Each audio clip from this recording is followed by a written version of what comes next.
ऐसा तो क्या हुआ कि ये लोग रो रहे हैं मेरे सामने। पूरी रात मैं सोया नहीं। आज की डेट में भी आप देखो ना, वहाँ जो टेक्नोलॉजीज है वो इंडिया में नहीं है। तो क्या होता है, स्लोली स्लोली स्लोली स्लोली वो पीछे के बाल चले जाते हैं। हेयर ट्रांसप्लांट पेनलेस कर देंगे आपको, पता है, बिल्कुल पेन नहीं होगा। That is impossible. अब आप देखोगे 29-30 ईयर्स के आसपास सिंगल जो बॉयज है, अब उनके ऊपर ज़्यादातर यही प्रेशर बनता है कि उनको ज़्यादातर मैरिज रिजेक्शंस आते हैं।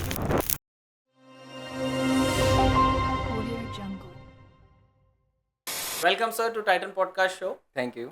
सर, आपकी जो जर्नी है hmm as a hair transplant expert, वो कैसे स्टार्ट हुई? बेसिकली मैं सूरत से ही बिलोंग करता हूँ और मेरे जो फैमिली मेम्बर्स फार्मर्स हैं, नॉर्मल फैमिली से बिलोंग करता हूँ। And my father had this dream कि डॉक्टर बनाएंगे अच्छा। राइट। तो फिर पढ़ते पढ़ते पढ़ते मैंने अपना graduation, medical graduation MBBS complete किया and then I did my post graduation in dermatology okay. From Mumbai. और डर्मेटोलॉजी आई थिंक 2016-17 में मेरा कंप्लीट हुआ था। Then I started my private clinic in 2018। उस टाइम पे मैं सारी प्रैक्टिसेस कर रहा था कि स्किन, हेयर, सो डर्मेटोलॉजिस्ट जो होते हैं वो हाँ हाँ हाँ। They do everything.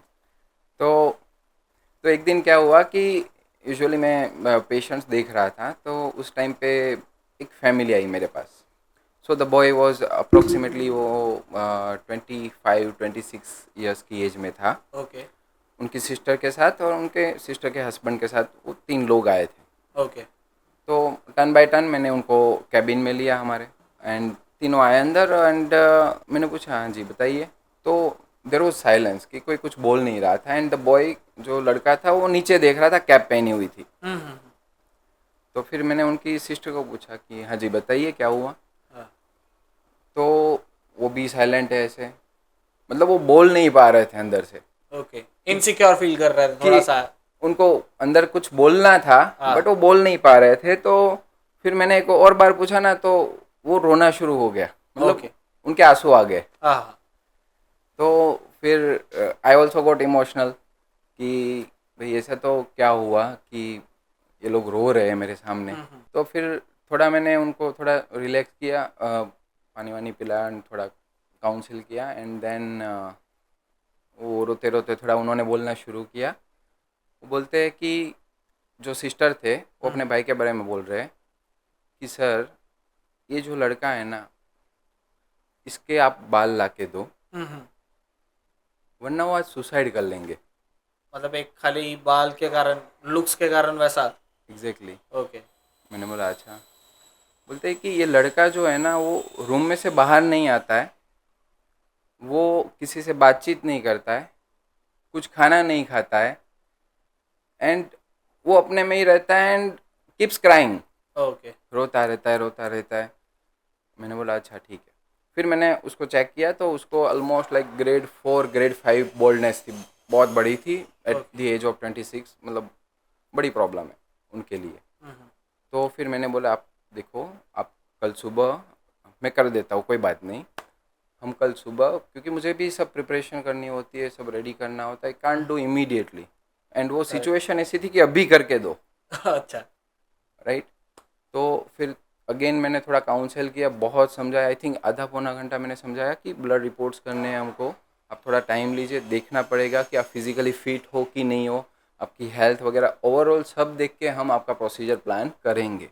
ओके। ठीक है। तो फिर बहुत समझाने के बाद मैंने बोला कि आप सुबह 7 बजे आ जाना, हम कर लेंगे। तो उस टाइम पे फिर हम वो चले गए और मैं भी चला गया।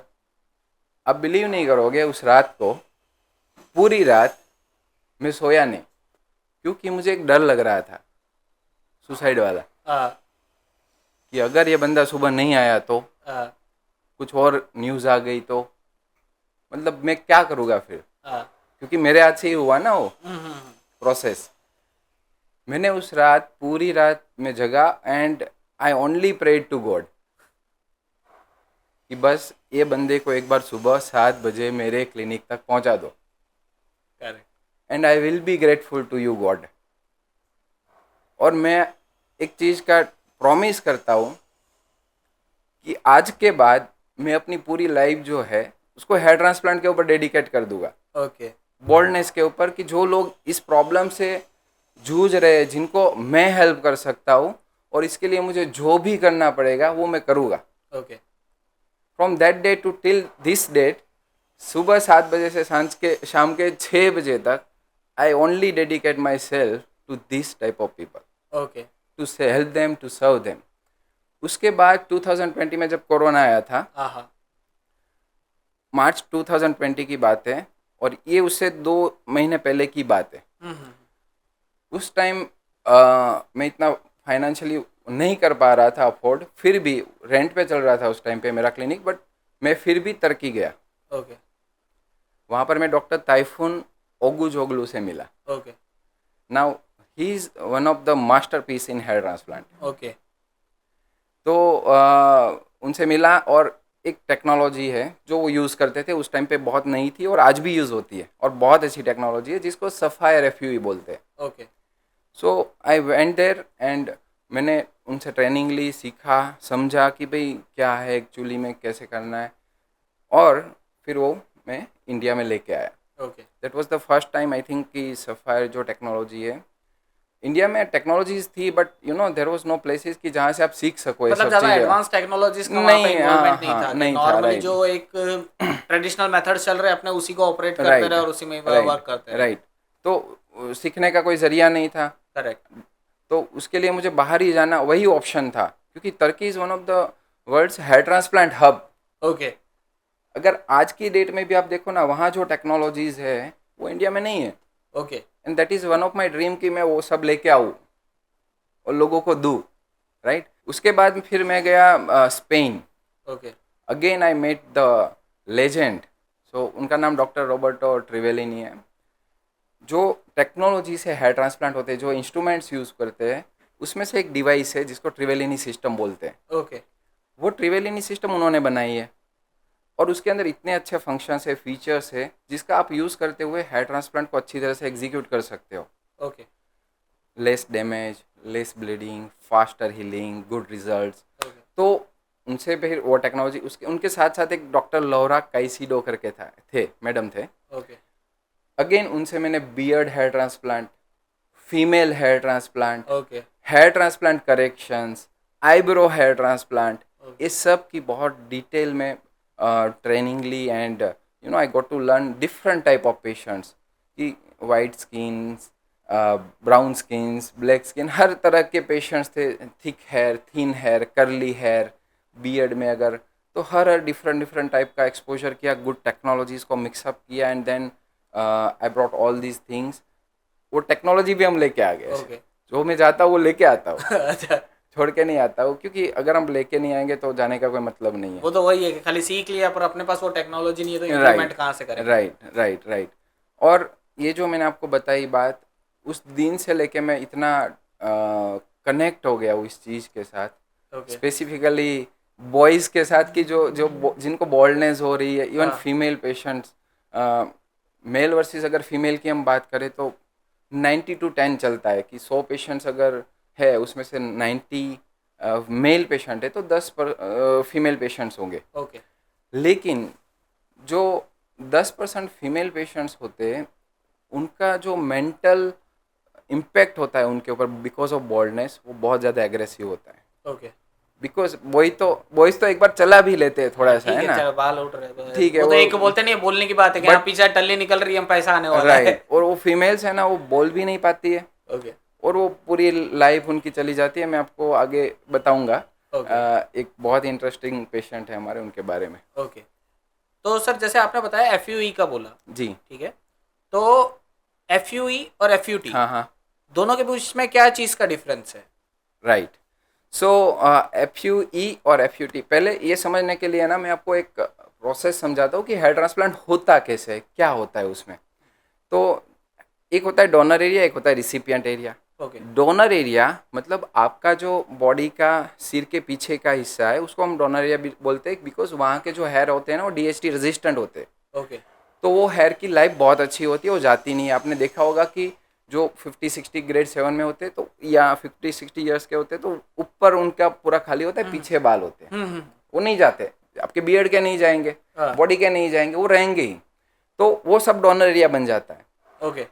अब हेयर ट्रांसप्लांट में क्या किया जाता है कि जो डोनर एरिया है वहां से वो बाल निकालने होते हैं पीछे से, करेक्ट। और जहां पर आपको पैच है, खाली हो गया है, वहां पर वो बालों को बिठाना होता है। सो पहले हो गया आपका एक्सट्रैक्शन जहां पर बाल निकलते हैं, फिर यहाँ पर चैनल्स बनाई जाती है और उसके अंदर बालों को इम्प्लांट किया जाता है। सो बेसिकली 3 स्टेप रखते हैं ताकि लोग अच्छे से समझ पाए। ओके। अब जब FUT परफॉर्म होता है उस टाइम पे क्या होता है कि जो बाल निकालने वाला स्टेप है वहां पर पूरा स्ट्रिप निकाला जाता है, ओके। पूरी स्किन निकलती है, हम्म। और फिर 2 साइड की जो स्किन है उसको साथ में लेके उसको स्टिच लिया जाता है। ओके। ठीक है, और फिर वो जो स्ट्रिप निकली है हम्म। उसमें से एक एक बालों को अलग किया जाता है, ओके। एंड देन उस बालों को सेकंड स्टेप से वो स्लिट बना के उसके अंदर इम्प्लांट किया जाता है। ओके। तो ये हो गया FUT जहाँ पर आपकी पूरी स्किन निकलती है। हाँ हाँ। जो FUE है वो थोड़ा सा एडवांस टेक्नोलॉजी, वो बाद में है ये।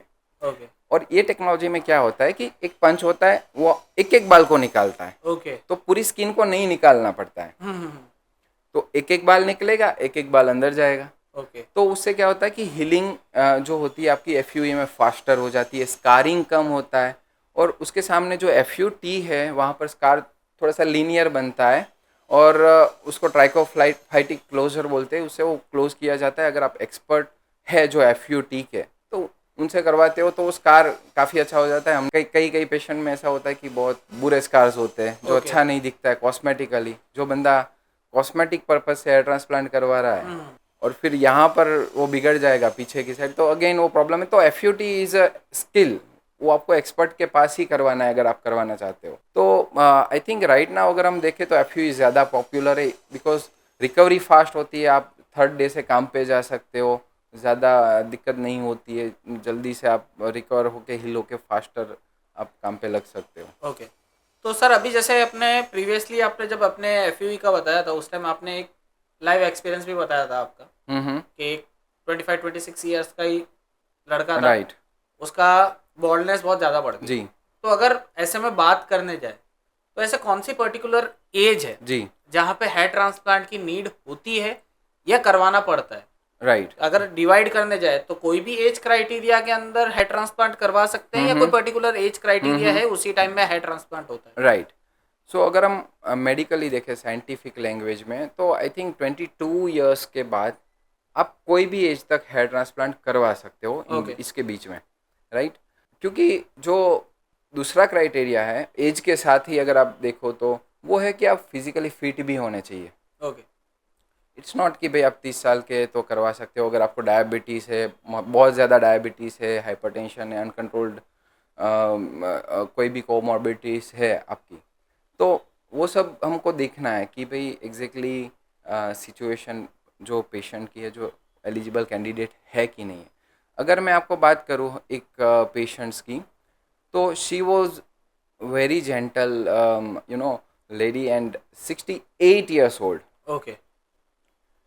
अब सोचिए कि क्यों उनकी ऑलमोस्ट वो एंड स्टेज पे है, क्यों वो हेयर ट्रांसप्लांट करवाएंगे। तो वो आए हमारे पास एक बार मिलने के लिए, तो मैंने पूछा कि ऐसे ही कि अब तो आप क्यों करवाना चाहते हो। मैं बहुत ऐसे डायरेक्ट पूछ लेता हूँ पेशेंट्स को, because I want to know the why, correct. कि भाई क्यों करवाना है, रीज़न क्या है। उस टाइम पे एज मैटर नहीं करता है, क्योंकि पहला मेरा जो क्राइटेरिया है मेरे पेशेंट के लिए कि क्यों उनको करवाना है, ओके। क्या ज़रूरत है, मैं वही पूछता हूँ और कुछ नहीं पूछता हूँ कि आपको क्यों करवाना है। तो फिर वो मैडम थे, तो उन्होंने बोला देखो बेटा, ऐसे ही बोला देखो बेटा, क्योंकि उनकी एज भी ज़्यादा थी। तो उन्होंने बोला कि मैंने अपनी पूरी लाइफ इतने बड़े फॉरहेड के साथ निकाली है, okay. You can not imagine कि मैं कैसी कैसी सिचुएशन से पूरी लाइफ में निकली हूँ ओके। बिकॉज ऑफ दिस, कि मुझे कहाँ पर क्या सुनना पड़ा, क्या देखना पड़ा, एंड इट ब्रोक मी, कि मतलब मैं पूरा मैं टूट जाती थी, ऐसी सिचुएशंस आ जाती थी, और उस टाइम पे कुछ सॉल्यूशन भी नहीं था। तो और मुझे जब समझ में आया कि भाई ऐसा कुछ होता है, तो फिर मैंने सोच लिया कि भाई नहीं, अब तो मुझे जाते जाते ये चीज़ कर लेनी है। ओके, राइट, मतलब एक इतना पूरी लाइफ में झेल लिया है तो अब लास्ट लास्ट जाते जाते वो चीज़ करवा के जानी है। राइट। अगर मेरे पास ये चॉइस है तो मैं ये करके ही रहूँगी। और she was strong, healthy. Okay, मैंने जैसे बोला कि इतना उन्होंने बोला ना, मैंने सोचा बस अब इनका होके रहेगा। सेकंड थिंग, मैंने उनको ये पूछा कि आपको कोई प्रॉब्लम हेल्थ रिलेटेड कोई इश्यूज है? उन्होंने बोला नहीं, आई एम लाइक टचवुड, मुझे कुछ नहीं है। ओके, मैंने बोला ठीक है। फिर वो प्रोसीजर होने के 4 महीने बाद, 3 महीने बाद या 6 महीने बाद मेरा फॉलोअप चलता रहता है। आई थिंक 6 महीने लास्ट, मेरी कुछ टाइम पहले ही उनसे बात हुई थी। जैसे ही वीडियो ऑन हुआ एंड द स्माइल, इतनी बड़ी स्माइल कि मतलब मैंने बोला क्या हुआ? बोला कि मतलब ये मैंने इमेजिन ही नहीं किया था मेरी लाइफ में। रिजल्ट वैसा रिजल्ट एक्सपेक्ट नहीं किया था। आया भी नहीं है इतना रिजल्ट अभी, हाँ। अभी नहीं आया। बिकॉज हेयर ट्रांसप्लांट का रिजल्ट आता है 8 से 12 महीने लगते हैं। Okay. और 40-50% उनको ग्रोथ हुई थी हम्म, उस टाइम पे। बट उनको इतना अच्छा फील हो रहा था कि भाई मेरी मतलब ये पावर ऑफ ट्रांसफॉर्मेशन आप बोल सकते हो। मैं ज़्यादा आपको वो फीलिंग आपको नहीं बता पा रहा हूँ, but she was so happy and I was so proud. मैंने ऐसा कुछ किया। राइट, कि चलो एक एक सॉर्टेड हो गया। हाँ। राइट। सिमिलरली हमारे पास 26-28 ईयर्स की एज में भी पेशेंट्स आते हैं। तो यू नो बॉयज़ की क्या होता है ना कि हम लड़के हैं, बराबर, शादी सबको करनी है, सही बात है। करनी है, राइट। बट वो बोल नहीं पाते कि मतलब उनको रिजेक्शन आता है। बहुत सारे रिजेक्शन आज के समय में मैं सुनता हूँ कि भाई मना, मैंने 5 जो अरेंज मैरिजेस होते हैं जहाँ पर लड़का लड़की वो मिलने जाते हैं, मीटिंग होती है, तो फिर रिजेक्शन आता है। और रीज़न ये होता है कि भाई उसको बाल नहीं है, उसका लुक्स अच्छे नहीं है, उसकी एज ज़्यादा दिख रही है। तो मैं उनको पूछता हूँ कि भाई क्यों आपको हेयर ट्रांसप्लांट करवाना है? ऐसे ही सर, मुझे ऐसे ही करना है। मैंने बोला ऐसे ऐसे तो मैं नहीं करूँगा, वो बताना पड़ेगा। तो फिर 2-3 बार अच्छे से मैं उनको पूछता हूँ। सी द रीज़न कि मैं इतना क्यों पुश करता हूँ, वो उसका रीज़न ये है ताकि मैं उसको अच्छे से हेल्प कर पाऊँ कि भाई एग्जैक्टली प्रॉब्लम क्या है। करेक्ट। राइट। अगर आपके मैरिज बाल्डनेस की वजह से नहीं हो रहे, गंजेपन की वजह से आपको दिक्कत आ रही है, तो आप हेयर ट्रांसप्लांट करोगे तो वो प्रॉब्लम सॉल्व नहीं होगी सिर्फ, उसके लिए काफ़ी और चीज़ें भी करनी पड़ेगी। करेक्ट। राइट। कि भाई हेयर ट्रांसप्लांट कर लिया, आपको एग्जिस्टिंग हेयर है उसको हेल्दी बनाना पड़ेगा। बेसिकली एंड गोल हमारा ये है कि बाल्डनेस नहीं दिखनी चाहिए। करेक्ट। हेयर ट्रांसप्लांट करने के बाद भी आपको अगर गंजापन दिख रहा है तो आपके मैरिज नहीं होगे और वहाँ पर मैं फेल हो गया। अगर मुझे कुछ करना है तो मुझे एंड जो प्रॉब्लम है उसको सॉल्व करना है, और इसी वजह से मैं आपको हेयर ट्रांसप्लांट करके दूंगा। कोई रॉन्ग या अनइंटेंशन, कोई भी ऐसा इंटेंशन जो मुझे अच्छा नहीं लगता है, मैं नहीं करता हूँ। 20 साल का लड़का मेरे पास आता है, कॉलेज में है, वो जैसे आप बता रहे थे कि वो पूरे ऐसे हड़बड़ी में आते हैं और मुझे ट्रांसप्लांट कर दो, ट्रांसप्लांट कर दो, ट्रांसप्लांट कर दो। मैं नहीं करता हूँ, मैं काउंसलिंग करता हूँ, उनको बताता हूँ कि भाई आपको क्यों हेयर ट्रांसप्लांट करवाना है। तो कोई ऐसे बोलते हैं कि ऐसे ही अच्छा नहीं लग रहा है, कॉलेज में थोड़ा सा ये हो रहा है, कॉन्फिडेंस लो हो रहा है। तो फिर उनको अगर मेडिसिन से हो रहा है तो 2-4 साल निकाल लेते हैं, क्योंकि अभी एज कम है, आगे बहुत ज़्यादा टाइम निकालना है हमको। राइट। कुछ स्टूडेंट्स ऐसे होते हैं कि जिनका फोकस स्टडी से हिल जाता है बिकॉज ऑफ दिस। किसी को भी अगर गंजापन है तो वो दिन में अगर एक बार भी दिमाग में आ गया ना कि भाई ऊपर बाल नहीं है, तो पूरा दिन चलता है। And you no time is very important. Correct. May be उस टाइम पे उनको नहीं मालूम है, but I know the value of time for him, कि आज वो एक दिन जो बिगाड़ रहा है, अगर वो टाइम को अगर मैं ठीक कर दूं उसके लिए कि वो स्टडी में फोकस कर ले या अपने प्रोफेशन में फोकस कर ले, then maybe it will help him कि वो और ज़्यादा अच्छे से स्टडी कर मतलब ले। जहाँ पर ध्यान देना चाहिए वो वहाँ पर ध्यान दे, डाइवर्ट हो जाता है। अननेसेसरी जगह के ऊपर ध्यान कम दे। हाँ हाँ हाँ। तो करेक्ट। वहाँ पर मेरा गोल ये हो जाता है कि इसको फटाफट इसको मैं ठीक कैसे कर सकता हूँ और उसको क्या सॉल्यूशन दूँ ताकि वो अपने स्टडी पे फोकस कर ले। बिकॉज 20 ईयर्स की एज में जो होते हैं वो कॉलेज के एंड स्टेज में होते हैं जहाँ से उनका करियर बनने वाला है। करेक्ट। अगर ये स्टेज पे अगर मुझे ऐसा फील होता है कि भाई ये बंदा नहीं कर पाएगा, इसको ये फोकस नहीं कर पाएगा, पूरा डिस्ट्रॉयड है मेंटली, तो इसी सिचुएशन में मैं 20 ईयर्स की एज में भी हेयर ट्रांसप्लांट करता हूँ, ओके, क्योंकि उसको चाहिए वो चीज़। करेक्ट। और मैरिज की अगर बात करूँ तो आज मेरे पास इतना बड़ा बंच है इनविटेशन कार्ड का मैरिज का, और मैरिज होने के बाद वो लोग मिलने आते हैं विथ वाइफ, ओके, ठीक है। और बोथ आर वेरी हैप्पी। बहुत सारे पेशेंट्स हैं जिनको मैंने ट्रीट किया है, उनकी शादियाँ हुई, and I like to be the part of this good thing कि भाई मैं कुछ कर रहा हूँ और उससे कम्युनिटी को कुछ फ़ायदा हो रहा है, and they are getting happy and all. और आशीर्वाद मिलते हैं, ब्लेसिंग्स मिलती है, हर एक एज से ब्लेसिंग मिलती है, 68 ईयर्स के हो या 20 साल के हो, when ever they come. I think मेरे जितने भी पेशेंट हैं जब भी मेरे पास आते हैं, दे स्माइल। ओके, वो देख के स्माइल करते हैं कि नहीं अभी अच्छा अच्छा फील होगा, अच्छा लगेगा। सो आई थिंक एज का जो क्राइटेरियाज है, सबसे पहले वाई में पता लगाता हूँ कि उसको क्यों करना है। साइंटिफिकली 22 साल के बाद सही है कि अगर आप हेयर ट्रांसप्लांट करवाते हो, आपको हेल्थ फिटनेस आपकी देखनी पड़ेगी कि सही होनी चाहिए, एंड आप एलिजिबल कैंडिडेट्स होने चाहिए कि आपका डोनर अच्छा है, लॉस है वो विद इन ट्रीटेबल जोन में है, तो फिर हम कर सकते हैं। तो सर अभी जैसे आपने बताया कि ये पर्टिकुलर एजिस का जो होता है उसके अंदर अपने कर सकते हैं, आपके हिसाब से जो हेयर ट्रांसप्लांट किए जाते हैं जी, वो कितने टाइम ड्यूरेशन तक टिकता है, ठीक है, हम्म, और जो कॉमन प्रोसीजर है, जो वापस कॉमन सेटिंग्स होती है, हम्म, वो कितनी है रेगुलर्स के अंदर? फॉलोअप्स हाँ, वगैरह। वो फॉलोअप्स आप राइट, बोल सकते हो। Right, right. सो देखो, हेयर ट्रांसप्लांट का जो रिजल्ट है ना, जैसे मैंने बताया कि डोनर से आपके बाल लिए जाते हैं, सिर के पीछे के हिस्से से, बियर्ड में से, बॉडी में से, और उसी को लगा रहे हैं हम।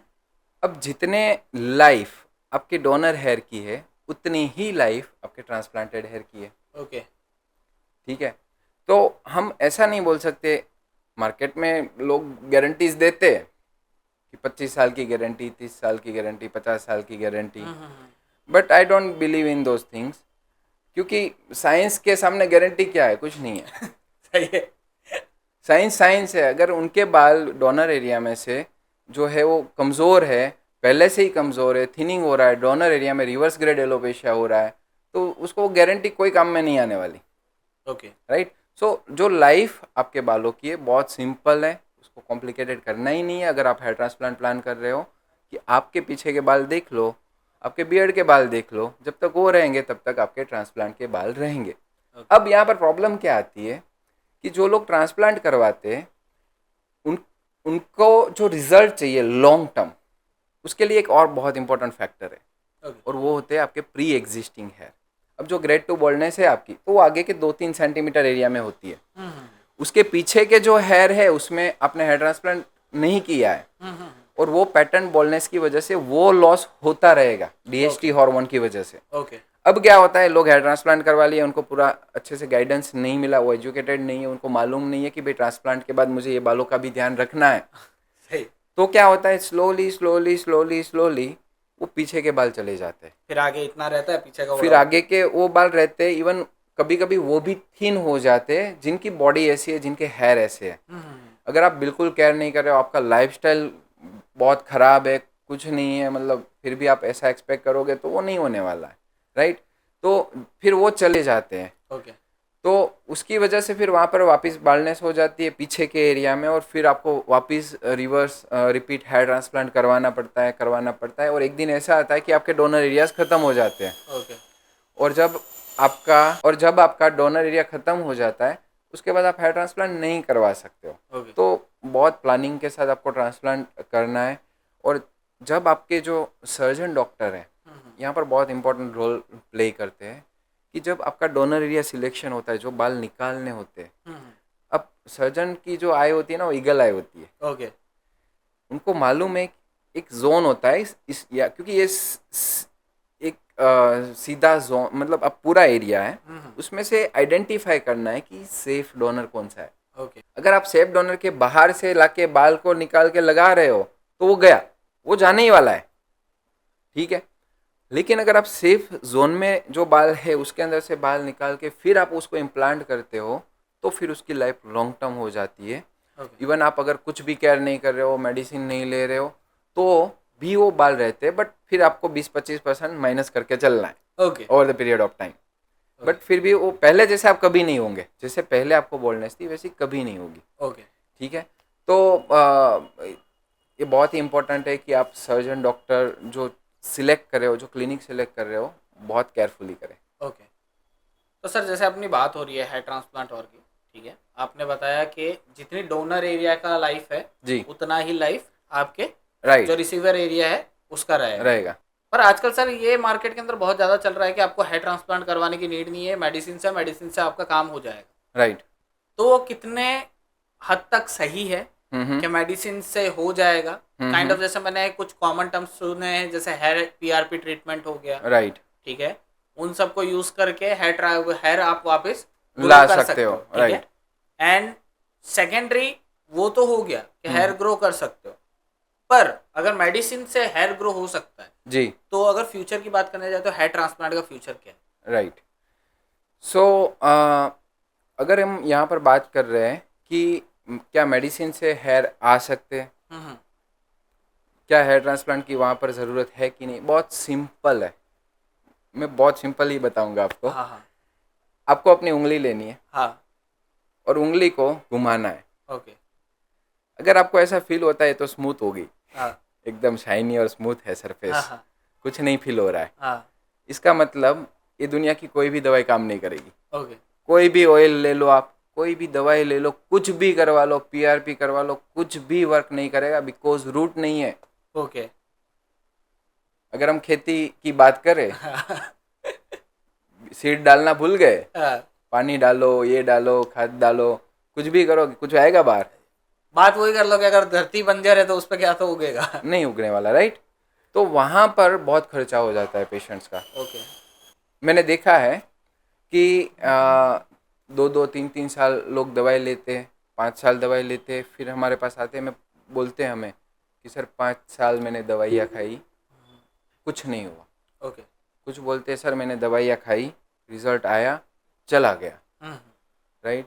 तो मेडिसिन का भी एक रोल होता है कि जब आपकी स्किन स्मूथ हो गई है तब आपको वहाँ पर रूट डालना पड़ेगा, यानी कि हेयर ट्रांसप्लांट करना पड़ेगा। ओके तो अगर हम फ्यूचर की बात करें हेयर ट्रांसप्लांट की, बहुत अच्छी टेक्नोलॉजी आ रही है। मैं तो टर्की में देखता हूँ कि इतनी अच्छी टेक्नोलॉजी, काश मैं यहाँ लेके आ जाऊँ मेरे पेशेंट्स के लिए और उनको और ज़्यादा हेल्प कर पाऊँ। तो वो टेक्नोलॉजी को देखते हुए मुझे ऐसा 100% कॉन्फिडेंट है कि फ्यूचर में हेयर ट्रांसप्लांट एक अनदर लेवल पे चला जाएगा। ओके जैसे जैसे एआई आ रहा है, आर्टिफिशियल इंटेलिजेंस आ रहा है, चीज़ें डेवलप हो रही है, बहुत ही हेयर ट्रांसप्लांट का जो फ्यूचर है वो अच्छा है, बिकॉज उसकी नीड जो जिन लोगों को है उनको बहुत फ़ायदा दे रही है। ओके अब बात करते हैं हम मेडिसिन की। तो अगर आपको फील हुआ कि अच्छा छोटे छोटे बाल है, कभी कभी क्या होता है ना कि मार्केटिंग करते टाइम वो दिखाते हैं कि देखो इसके बाल नहीं थे, इतनी दवाई ली, 3 महीने में इतना ग्रोथ आ गया। बट अगर आप एक्चुअली देखोगे तो वहाँ पर छोटे छोटे वो बेबी हेयर होते हैं, ओके बट वो फोटो में नहीं दिखते हैं, ओके बट वो एक्चुअली में होते हैं। और जब ऐसी सिचुएशंस होती है उसमें अगर आप मेडिसिन लेते हो, पीआरपी करवाते हो, तो आपको हेयर ट्रांसप्लांट की ज़रूरत नहीं है, वो मेडिसिन से ही होगा। ओके उसमें हेयर ट्रांसप्लांट करोगे तो आपका नुकसान है। Okay so it's always important कि आप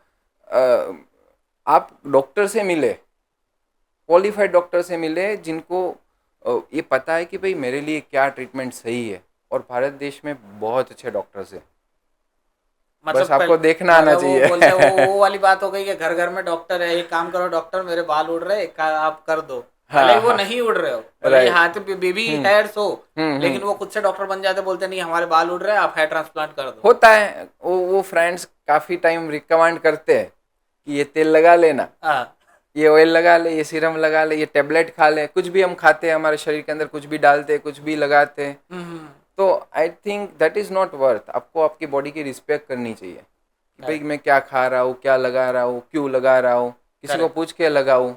करेक्ट। कुछ साइड इफेक्ट, क्योंकि कभी कभी फ़ायदा से ज़्यादा साइड इफेक्ट हो जाते हैं और ऑफकोर्स आपके पैसे तो वेस्ट हो ही रहे, राइट। तो दूसरी चीज़, एक लोगों के दिमाग में ये होता है कि जो अच्छा मैंने मेडिसिन ले ली 6 महीने 8 महीने 12 महीने, मेरी मेडिसिन हो गई, मेरे को रिजल्ट भी आ गया, ग्रोथ भी आ गया, फिर वो छोड़ देते हैं। ओके। अब ये पैटर्न बॉल्डनेस की बात हो रही है, जिनको गंजापन हो रहा है, नॉर्मल हेयर फॉल की बात नहीं है। जिनको गंजापन हो रहा है उनको लाइफ टाइम मेडिसिन लेना पड़ेगा। ओके। अगर आप 6 महीने 8 महीने 12 महीने लेके आप छोड़ रहे हो मेडिसिन, तो वो डीएसटी हार्मोन आपके बॉडी में ही है, ओके। ना ही टेस्टोस्टेरोन आपके बॉडी से जाएगा, ना ही डीएसटी जाएगा। ओके। और वो डीएसटी हार्मोन वापस आएगा, वापस से वो मिनिएचुराइजेशन का प्रोसेस शुरू होगा, और जो मेहनत आपने 1 साल में की थी दवाई खा खा के लगा लगा के, वो रिवर्स होना शुरू हो जाएगी। ओके। ठीक है। अब यहाँ पर सॉल्यूशन ये होता है एजुकेशन, ऑफकोर्स, कि जो पेशेंट होते हैं उनको पता होना चाहिए कि ये मुझे कब कितने टाइम खाना है, कब तक खाना है, फिर क्या करना है। कि 1 साल के बाद हम यूजुअली पेशेंट को मेंटेनेंस में लेते हैं, वहाँ पर क्या करते हैं हम डोजेज वगैरह उसकी लाइफस्टाइल के ऊपर भी ज़्यादा फोकस ले जाते हैं। पे अपनी लाइफस्टाइल को सुधारो, जिम करो, एक्सरसाइज करो, खाना सही बनाओ, स्लीप बराबर लो, पानी बराबर पियो, सनलाइट एक्सपोजर बराबर लो। उसके साथ हम मेडिसिन का डोज कम करते हुए उसकी लाइफस्टाइल में ऐसा इंटीग्रेट करते हैं ताकि वो लॉन्ग टर्म तक कर पाए। ओके। अगर आपको मैं बोलूँ कि आपको पूरी ज़िंदगी दवाई खानी है, तो नहीं खाओगे ना, मैं भी नहीं खाऊंगा। अगर मेरे को डायबिटीज़ है तो मुझे खाना पड़ेगा, ब्लड प्रेशर है तो मुझे खाना पड़ेगा, बट जब आपकी लाइफस्टाइल आप अच्छी करोगे तो हर एक मेडिसिन को आप कम कर सकते हो, हर एक के डोज को कम कर सकते हो, because that always works. Okay. अगर आपकी एज 40-50 ईयर्स है तो आप 10,000 स्टेप काउंट कर लो, डायबिटीज़ है तो आपके डायबिटीज़ के डोज कम हो जाएंगे ना मेडिसिन के, वो कंट्रोल में रहेगा। अगर कम भी नहीं होता है तो वो बढ़ेगा नहीं, एग्रेसिव नहीं होगा कंडीशन। ओके। तो वही चीज़ हम हमारे बाल्डनेस के जो पेशेंट्स हैं उनको एजुकेट करते हैं, उनको गाइड करते हैं कि सिर्फ दवाई के ऊपर डिपेंडेंट मत रहो आप। ओके। अपनी लाइफस्टाइल को अच्छा करो, मैं हूँ आपको हेल्प करने के लिए, मैं आपको गाइड करूँगा, आपको जब चाहिए जो चाहिए मैं दूंगा आपको, राइट। तो I think hair transplant is a wonderful treatment, और अगर वो ये ट्रीटमेंट सही इंसान को सही टाइम पे मिल जाए, सही तरीके से मिल जाए, तो उसकी लाइफ सॉर्टेड है, चेंज हो सकती है, and I have witness that power of transformation. Okay sir, अभी जैसे मेडिसिन की बात हो रही थी, ठीक है, कि मेडिसिन लेके हेयर ग्रोथ वगैरह का, तो उसमें बोला साइड इफेक्ट्स हो सकते हैं अगर आप बात नहीं सुनते हो, राइट। तो अगर ये साइड इफेक्ट्स की बात करें तो हेयर ट्रांसप्लांट जो करवाते हैं जी, उसके भी कुछ साइड इफेक्ट्स हैं, और अगर है तो उनको कैसे अपने मिनिमाइज कर सकते हैं? राइट। सो शॉर्ट टर्म अगर हम साइड इफेक्ट्स की बात करें हेयर ट्रांसप्लांट में, तो सर्जरी के बाद थोड़ा बहुत पेन, डिस्कम्फर्ट होना, स्वेलिंग होना, रेडनेस होना, थोड़ा सा सोने में दिक्कत होना, मूवमेंट में थोड़ा सा सिर थोड़ा सा भारी भारी लगता है बिकॉज ऑफ लोकल एनेस्थीसिया, तो ये सब होते हैं। अब यहाँ पर डिपेंड करता है कि आप कैसी जगह से हेयर ट्रांसप्लांट करवा रहे हो, कैसे डॉक्टर से करवा रहे हो, कैसे क्लिनिक से करवा रहे हो। ओके। लोग बोलते हैं कि हेयर ट्रांसप्लांट पेनलेस कर देंगे आपको। हेयर ट्रांसप्लांट पेनलेस होता है, बिल्कुल पेन नहीं होगा, दैट इज इम्पॉसिबल। आपका जो हेयर ट्रांसप्लांट का प्रोसीजर है वो 7 से 8 घंटे का होता है ऑन एन एवरेज। ये 7 से 8 घंटे में आपको पेन ना हो, इसीलिए प्रोसीजर की शुरुआत में आपको लोकल एनेस्थीसिया दिया जाता है। वो लोकल एनेस्थीसिया की इफेक्ट की वजह से पूरी प्रोसीजर में आपको पेन नहीं होता है। अब वो जो लोकल एनेस्थीसिया देने का जो प्रोसीजर है वो 3 से 5 मिनट चलता है। ये टाइम पे 2-3 तरह के पेशेंट होते हैं। ओके।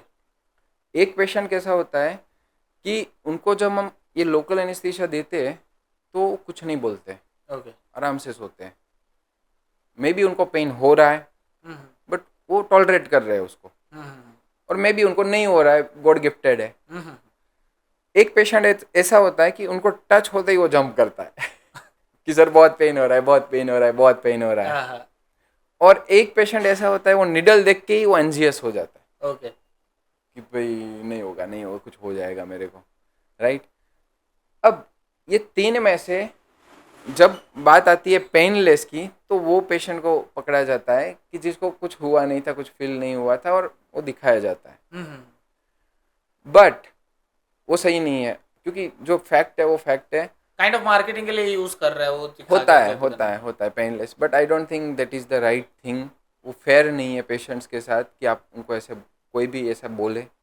पेन होता है तो होता है, बट आपको जो बाल्डनेस की वजह से जो पेन होता है आपकी लाइफ में, आपको बस वही देखना है कि जब मेरे को बाल्डनेस है, मेरे फ्रेंड मुझे चिढ़ा रहे, टीज कर रहे, या फिर कुछ और मुझे प्रॉब्लम हो रही है, मेरा कॉन्फिडेंस टूट रहा है, उस टाइम पे जो पेन होता है वो पेन ट्रांसप्लांट के पेन से कम है कि ज़्यादा है?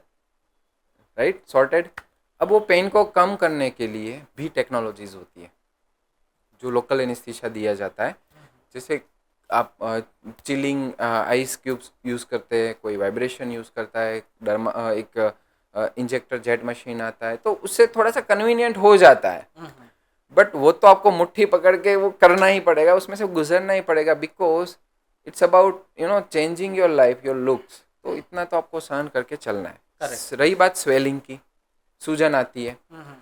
अब अगर मैं मेरे पिछले लास्ट 100 पेशेंट्स, 100 नहीं बट 300 गिन लो आप, क्योंकि मैंने जैसे बोला, मैं बहुत डेडिकेटेड हूँ, बहुत ही रिसर्च करता रहता हूँ, मैं पेशेंट को पूछता हूँ।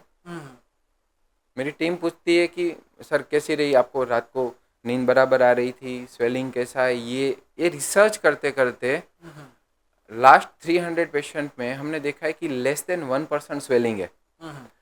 उसका रीज़न क्या है? कुछ हमने प्रोसीजर के दौरान कुछ टेक्निक्स चेंज किए। जो लोकल एनेस्थीसिया और ट्यूमिसेंट का जो यूज़ होता है उसको हम लिमिट में लेके आए। एक लिक्विड है, अगर आप 100 ml डाल दोगे तो 100 ml का गुब्बारा बनेगा, फूलेगा।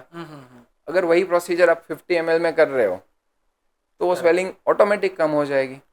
सेकंड, कुछ एक्सरसाइज हम सिखाते, कुछ प्रिकॉशंस बताए कि आपको कैसे बैठना है, कैसे चलना है, सिर कैसे हिलाना है, और ये करते हुए पूरा मतलब वो जो कंफर्ट, वो स्वेलिंग है ना, वो ऑलमोस्ट आप ऐसे ही गायब हो गया। सो मैंने लास्ट मेरे कोई पेशेंट में अभी तक बहुत टाइम से नहीं देखा है कि बहुत ही स्वेलिंग हो, नॉर्मल सा हो सकता है, but that's not a big problem. तीसरी चीज, अगर हम बात करें सोने की, कि रात को सोने में बहुत डिस्कम्फर्ट होता है पेशेंट्स को हेयर ट्रांसप्लांट के बाद, कि पूरा दिन एक ही पोजीशन में सोते हैं तो ये पूरा जकड़ जाता है बैक की पीछे की साइड। तो फिर मैंने वो उसके पीछे पड़ा मैं पेशेंट्स के कि अच्छा क्या होता है सर, हम ऐसे सिर ऐसे मतलब रात को गलती से हो गया तो मेरे बाल निकल गए, तो डैमेज हो गया, तो मैं ऐसे नहीं कर पाता हूँ, ऐसे नहीं कर पाता हूँ। तो हमने ना एक पिलो डिज़ाइन किया कि आप ये पिलो लगाओ, उसको अलग अलग एंगल उनको सिखाते हैं कि ऐसे एंगल से लगाओ, ऐसे एंगल से लगाओ, तो आपका सिर भी नहीं हिलेगा, आपको नेक में पेन भी नहीं होगा, कुछ नहीं होगा, और आप इजीली वो कर पाओगे। उसकी ज़रूरत नहीं थी, वो पिलो वगैरह कुछ ज़रूरत नहीं है, बट इट्स माय डेडिकेशन कि भाई नहीं, इसको तो ठीक ही करके मतलब सामने एक मेंटली जो आता है कि नहीं मेरे को ये हो जाएगा, ये हो जाएगा, तो उसका एक सॉल्यूशन है कि वो मेंटली उस चीज के ऊपर ज्यादा फोकस ना करके शांति से जो उसका है उस चीज के ऊपर ध्यान दे। राइट। तो इस तरह से डेफिनेटली जो साइड इफ़ेक्ट्स है उनको कम कर सकते हैं, और उससे ज़्यादा जो साइड इफ़ेक्ट के रिस्क रहते हैं वो तब और बढ़ जाते हैं जब आपकी चॉइसेस राइट नहीं है। जैसे कि clinic, doctors, quality of treatments, instruments वगैरह, ये सब में जब गड़बड़ी होती है तो आप फिर आपके साथ साइड इफ़ेक्ट जुड़ने ही वाले। तो सर कुछ एक मिथ्स है जो मैंने निकाले हैं, ठीक है, थोड़ा सा उसके ऊपर एक छोटा सा रैपिड फायर राउंड कर लेते हैं। ठीक है, हेयर ट्रांसप्लांट के बाद मेडिसिन नहीं लेनी पड़ती है या फिर 6 मंथ 12 मंथ लेनी होती है? जी, बहुत बार जैसे हमने पहले डिस्कस किया मेडिसिन के बारे में, रूल सेम ही रहता है। हेयर ट्रांसप्लांट के बाद मेडिसिन आप क्यों ले रहे हो? लोगों को लगता है कि रिजल्ट अच्छा आएगा, ट्रांसप्लांट का रिजल्ट अच्छा आएगा। हेयर ट्रांसप्लांट का रिजल्ट अच्छा लाने के लिए आपको इतनी ज़्यादा मेडिसिन की ज़रूरत नहीं होती है। आप मेडिसिन इसलिए ले रहे हो, चाहे 6 महीना, 8 महीना, 12 महीना, कि आपके जो नेचुरल हेयर है, प्री एग्जिस्टिंग हेयर है, उसको आप बचा पाओ। अब आपको डिसाइड ये करना है कि मुझे ये बाल कितने टाइम तक चाहिए। क्या मेरी 1 साल में शादी हो रही है तब तक मुझे चाहिए, 5 साल मुझे अच्छे से जॉब करनी है, या मेरा प्रोफेशनल यूट्यूब का करियर है या फिर आपको डिसाइड करना है टाइम फ्रेम, ठीक है, और जब तक वो टाइम फ्रेम है ना तब तक आपको मेडिसिन लेनी है। ओके। एक और मिथ है कि हेयर ट्रांसप्लांट जो है वो खाली मेंस के लिए, इज इट ट्रू और नॉट? जैसे मैंने बताया कि हेयर ट्रांसप्लांट दोनों लोग कर सकते हैं, मेन एंड वुमेन, दोनों में हेयर ट्रांसप्लांट पॉसिबल है, दोनों में अच्छे से रिजल्ट आते हैं। एंड हमने ये भी देखा है कि जो फीमेल्स होती है वो ओवरऑल उनकी प्रोसीजर बहुत अच्छे से होती है because they are resistant to pain. वो पुरुषों से ज़्यादा वो आराम से वो पेन सहन कर सकती है, तो इतना वो बहुत ही कंफर्टेबल वो लोग जाते हैं प्रोसीजर के थ्रू। And I witness the power of hair transplant in female patient. मैंने 22 साल की लड़की में भी हेयर ट्रांसप्लांट किया था जिनकी शादी नहीं हो रही थी, वो भी हस्बैंड वाइफ दोनों आए थे बाद में। राइट मैंने 68 ईयर्स वाली आपको जो स्टोरी बताई वो फीमेल पेशेंट का, मैंने इवन डॉक्टर फीमेल पेशेंट्स के भी हेयर ट्रांसप्लांट किए, जो डॉक्टर है प्रोफेशनली उनके भी किए हुए हैं। ओके। हेयर ट्रांसप्लांट पेनफुल होता है? बिल्कुल, जैसे मैंने आपको अभी थोड़ी देर पहले बताया कि हेयर ट्रांसप्लांट 7 से 8 घंटे का प्रोसीजर है। वो प्रोसीजर आपको पेन, उसमें पेन ना हो इसलिए आपको प्रोसीजर से पहले 3 से 5 मिनट में एक लोकल एनेस्थीसिया दिया जाता है। और ये लोकल एनेस्थीसिया कभी कभी पेनफुल, वो पर्सन के पेन टॉलरेंस के ऊपर डिपेंड करता है, किसी को पेन फील होता है, किसी को नहीं होता है, किसी को ज़्यादा डर लगता है, कोई एनजीएस हो जाता है, तो उस टाइम पे थोड़ा बहुत डिस्कम्फर्ट होता है, जिसको कम करने के लिए कुछ टेक्नोलॉजीज़ होती है, जैसे वाइब्रेशन डिवाइस यूज़ की जाती है, जेट इंजेक्टर्स यूज़ किए जाते हैं, आइस क्यूब्स यूज़ किए जाते हैं, तो वो हो जाता है। Okay. Brain cancer, brain damage? जी जी, तो जनरली कई बार जो पेशेंट्स होते हैं उनके बेसिकली उनके पेरेंट्स, उनको एक कंसर्न रहता है कि भाई दिमाग में कुछ हो गया तो, कि ब्रेन में डैमेज हो गया, कैंसर हो जाएगा तो मैंने एक बहुत अच्छी यूट्यूब में वीडियो बना रखी है जहाँ पर मैंने ना ये पूरा ड्रॉ करके दिखाया कि भाई स्किन आपकी यहाँ है, उसके नीचे ये लेयर आता है, उसके नीचे ये आता है, फिर स्कल आता है, फिर ये आता है, फिर ये आता है, फिर ये आता है, फिर आपका ब्रेन आता है। सो जो आपकी स्किन की थिकनेस है ना वो अप्रोक्सीमेटली लाइक 0.5 to 1 सेंटीमीटर तक की होती है। ओके। जो हेयर ट्रांसप्लांट का जो प्रोसीजर होता है वो 0.5, 0.6, 7, 8 मिलीमीटर तक खत्म हो जाता है। ओके। तो उसके नीचे हमें जाना ही नहीं है, उसके नीचे जो आपका सबक्यूटेनियस टिश्यू जो फेट होता है वहाँ तक हमको जाना ही नहीं होता है। सो स्किन की प्रोसीजर होती है, तो ब्रेन का बहुत दूर दूर तक कोई लेना देना नहीं है। ओके। मिथ्स ये भी है कि हेयर ट्रांसप्लांट के रिजल्ट्स है वो टेम्पररी होते हैं, परमानेंट नहीं रहते? जी जो अब यहाँ पर डिपेंड करता है कि जो आपका हेयर ट्रांसप्लांट हुआ है और जो आपका डोनर एरिया यूज़ हुआ है, क्या वो सेफ जोन से हुआ है कि नहीं हुआ है। अगर आपका डोनर एरिया सेफ जोन से चूज़ करके वहाँ पर से हेयर इम्प्लांट किए गए तो उसका रिजल्ट लॉन्ग टर्म बाउंड है ही। जब तक ये बाल रहेंगे तब तक आपके ट्रांसप्लांटेड किए हुए बाल रहेंगे। अगर वहाँ पर कोई भी आपका डोनर एरिया हेल्दी नहीं है, वहाँ पर थिनिंग हो रही है, डोनर एरिया के बाहर के अनसेफ जोन से आप बाल निकाल के वहाँ पर लग रहे हैं, तो इस सिचुएशन में आपका रिजल्ट जाना ही है। और उसके बाद अगर डिपेंड्स क्या डोनर एरिया कौन सा, उस पर डिपेंड करता है कि टोटली इट इज टेम्पररी और it is permanent. Hair transplant का जो रिजल्ट है ना वो सबसे पहले डिपेंड करता है अपने हेल्थ के ऊपर, डोनर हेल्थ के ऊपर, और दूसरा वो डिपेंड करता है आपके सर्जन डॉक्टर के ऊपर। ओके। ये दो चीज़ आपकी सही है तो आपका हेयर ट्रांसप्लांट सही है। ओके। हेयर ट्रांसप्लांट करवाने का कोई पर्टिकुलर सीजन होता है या कोई भी सीजन में करवा सकते हैं? बहुत बार ये होता है कि लोग ऐसा सोचते हैं कि भाई गर्मियों में नहीं करवाना है, कुछ इन्फेक्शन हो जाएगा, ये हो जाएगा, वो हो जाएगा, तो मैं सर्दियों में करवाता हूँ। बट मैं आज आपको एक टॉप सीक्रेट बताता हूँ।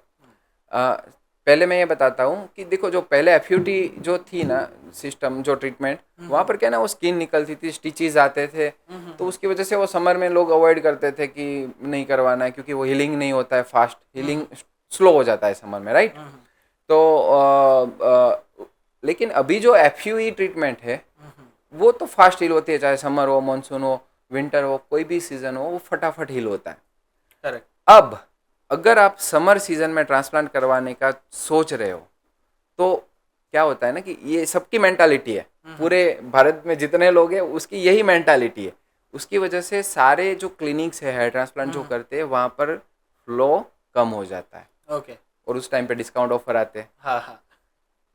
अब अगर आपको मैं ये बात बताऊं कि भाई समर में आपको कोई प्रॉब्लम नहीं है हेयर ट्रांसप्लांट करवाने, करवाने से आपका फायदा ही है, फाइनेंशियली भी आपको फायदा मिलेगा। हाँ। ठीक है, और हिल भी हो जाएगा, कोई प्रॉब्लम नहीं। आप बिल्कुल, मैं तो बोलता हूँ आप समर में करवाओ, विंटर में मत करवाओ। क्योंकि उस टाइम पे आपको डिस्काउंट 100% मिलेंगे। ओके। क्योंकि रश कम होता है तो फिर ना सबको चाहिए, सबको चाहिए। कस्टमर चाहिए। तो मैं तो आज भी बोलता हूँ पेशेंट को, मेरे पास आते हैं ना, आप समर में आ जाना अगर किसी को फाइनेंशियली प्रॉब्लम। तो सर आपको क्या लगता है कि जो ये हेयर ट्रांसप्लांट है, हम्म। ठीक है, वो किस रीजन के कारण आजकल इतना ट्रेंड में आ रहा है?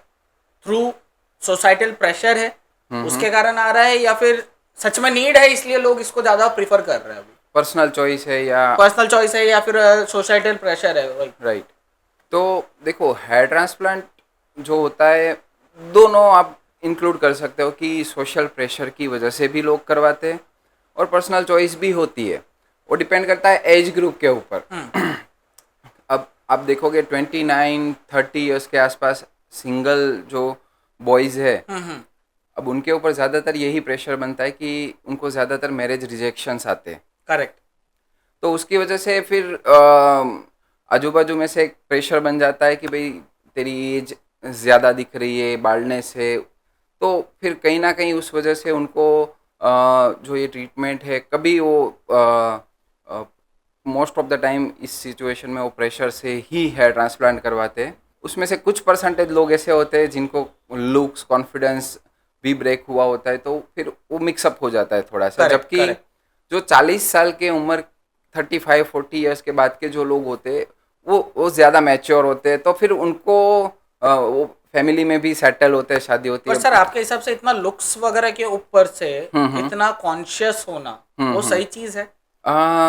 मुझे तो ऐसा लगता है सही है, पर्सनली अगर मैं बताऊँ तो। क्योंकि इन दी एंड एवरी डे आप अपने चेहरे को देखते हो। करेक्ट।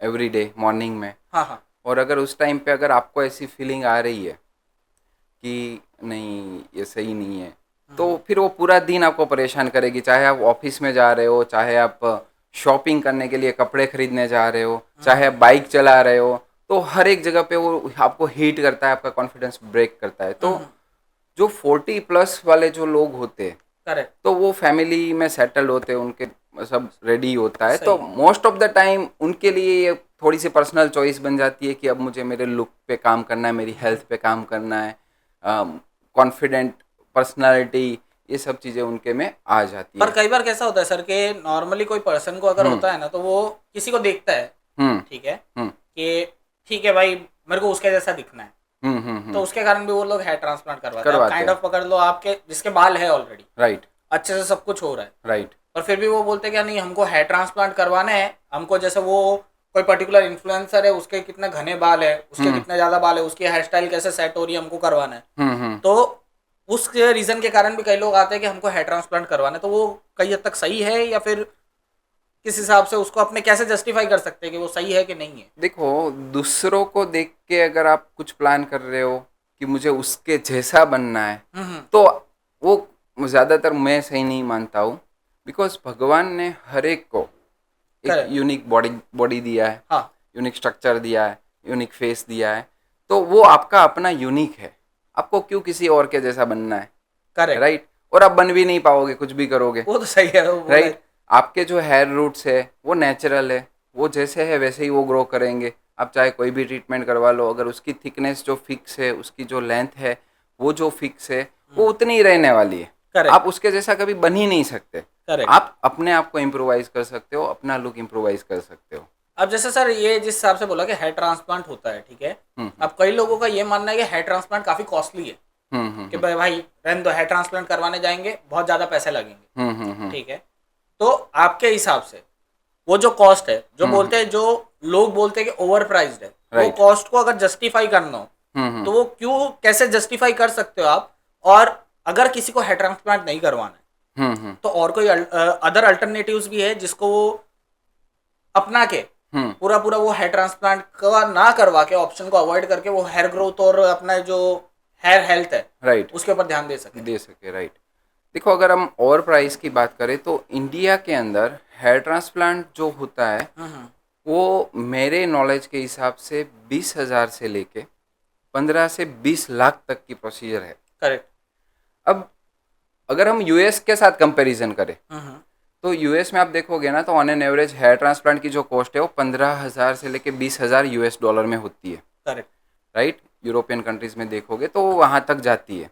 तो ऐसा तो क्या वो लोग करते हैं कि भाई इतना चार्ज कर रहे हैं, और हम ऐसा क्या करते हैं कि हम इतना चार्ज नहीं कर रहे हैं। राइट, तो इसके पीछे बहुत सिंपल प्रोटोकॉल है हेयर ट्रांसप्लांट के, जो गाइडलाइंस वो लोग फॉलो करते हैं, जो इंफ्रास्ट्रक्चर है, जो डॉक्टर्स की गाइडलाइंस है, जो प्रोसीजर की गाइडलाइंस है, वो जब वो फॉलो करने जाते हैं तब उनको वो कॉस्ट पड़ जाती है। Correct. अब सिमिलरली हमारे देश में भी नेशनल मेडिकल कमीशन जो है, उन्होंने गाइडलाइंस हेयर ट्रांसप्लांट की बना के रखी हुई है। ओके।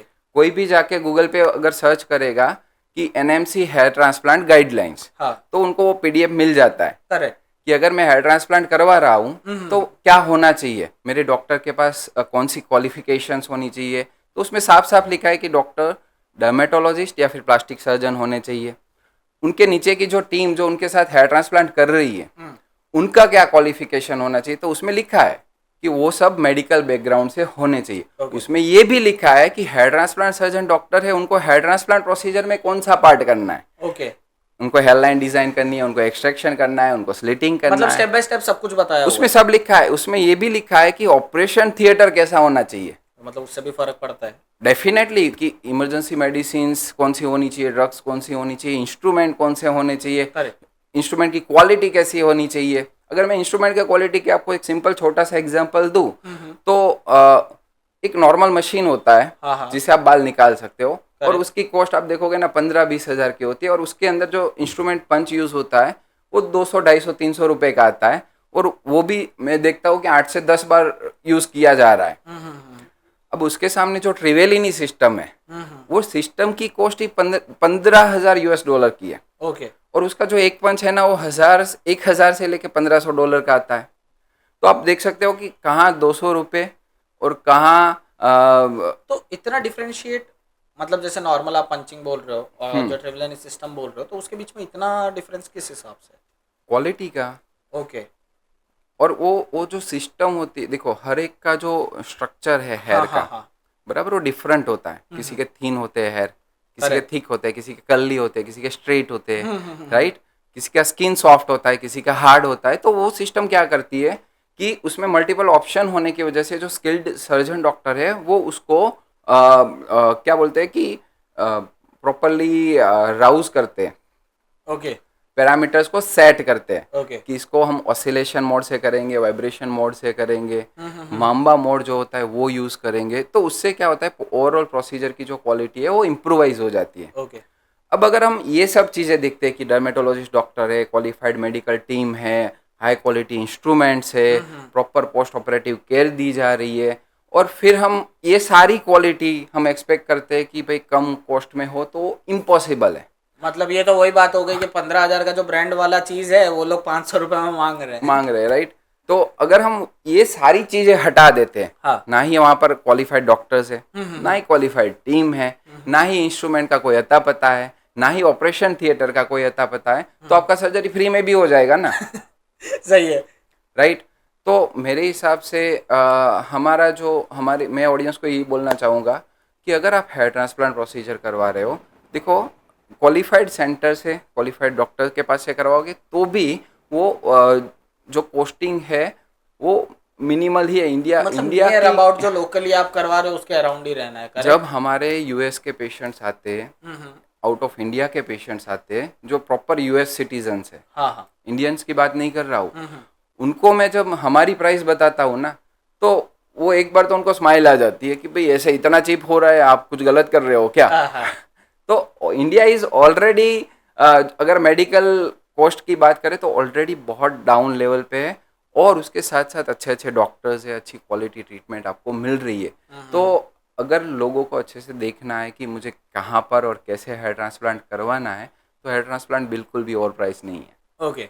सही कॉस्ट में आपको सही क्वालिटी डेफिनेटली मिलेगी। तो सर अपने ने जैसे अभी थोड़ी देर पहले बात किया था कि दूसरों के जैसा लुक, ठीक है, ये काइंड ऑफ आप पकड़ सकते हो कि काइंड ऑफ जो सेलिब्रिटीज है, ठीक है, वो काफी ज्यादा है ना हेयर ट्रांसप्लांट वगैरह और इन सब में इन्वॉल्व है, ठीक है, होते हैं, राइट। तो उसके कारण कैसा है, वो लोगों से इंस्पायर्ड होके जी। काफी लोग ऐसा होता है कि बहुत रशली डिसीजन लेते हैं कि नहीं अरे उसने करवाया अपने को भी करवाना हाँ चाहिए। हाँ हाँ हाँ, ठीक है होता है, कि अब काइंड ऑफ जैसे कई हीरोज हैं, ठीक आते है, हैं तो वो डेफिनेटली, लुक्स चेंज करने के लिए ऑब्वियस है करवाते हैं। करवाते हैं, राइट ठीक है, राइट। जैसे अब कोई मूवी के अंदर हो गया कि उनको वो पर्टिकुलर चीज की डिमांड है, लेकिन वो वैसा उनका हेयर लाइन हो गया या बियर्ड जी स्टाइल हो गया वैसा नहीं है। जी ठीक जी। है, तो उसके कारण कई लोग कैसा होता है हेयर ट्रांसप्लांट करवाने के बाद वो लुक जब आता है उसको देख के कई लोग बोलते हैं कि नहीं हमको भी ऐसा ही चाहिए, चाहिए। और उनको चाहे नीड हो या ना हो हम्म। फिर भी वो चीज वो करवाते हैं राइट उनसे इंस्पायर होकर। राइट तो कितने हद तक वो चीज सही है?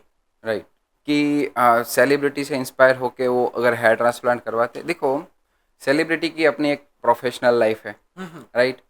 मैंने आज तक ऐसे कोई बड़े सेलिब्रिटी नहीं देखे कि जो स्क्रीन पे आके बोलते हैं कि भाई मैंने हेयर ट्रांसप्लांट करवाया, आप भी करवाइए, राइट। तो वो अपने नीड के हिसाब से वो हेयर ट्रांसप्लांट करवाते हैं। ओके।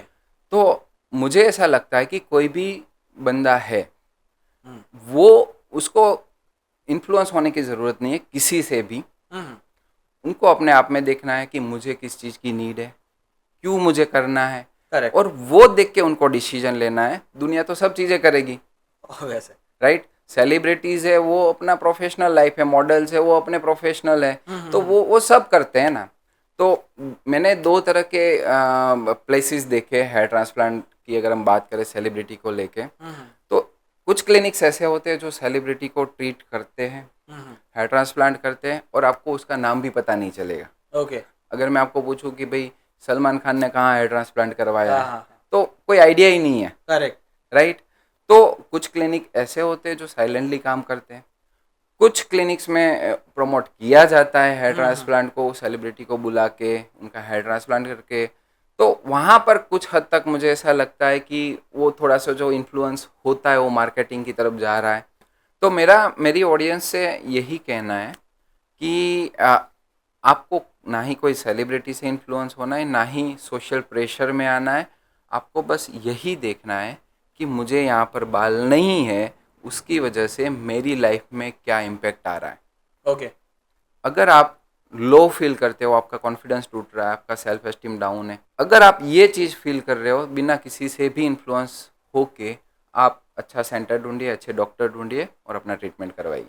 अब सर जैसे आप एक हेयर ट्रांसप्लांट एक्सपर्ट हो, हाँ। ठीक है? अब ऐसा प्रोडक्शन एक्सपर्ट, मुझे कहीं पे भी कुछ भी होता है तो मेरे को आइडिया लग जाता है कि हाँ ये चीज़ में यहाँ पे चेंजेस हुए, राइट। ठीक है? तो ऑब्वियस आप मूवीज वगैरह देखते हो, हम्म। तो ऐसी कौन सी मूवीज है जिसमें देख के आपको ये लगा हो कि ये सेलिब्रिटी ने हेयर हेयर ट्रांसप्लांट करवाया? ट्रांसप्लांट करवाया है, राइट। तो रिसेंटली में एक जो मूवी आई थी एनिमल मूवी, हाँ तो वो देखने गया था, बहुत अच्छी, मुझे तो बहुत अच्छी लगी। हाँ। तो वो मूवी में क्या हो रहा था कि बार बार रणबीर कपूर के ऊपर ऐसे फोकस जा रहा था कैमरा का, राइट। तो वहाँ पर मुझे एक आइडिया आ रहा था कि इनका जो हेयर लाइन है वो बना है, और इनका जो हेयर ट्रांसप्लांट है वो हुआ है, ओके। राइट।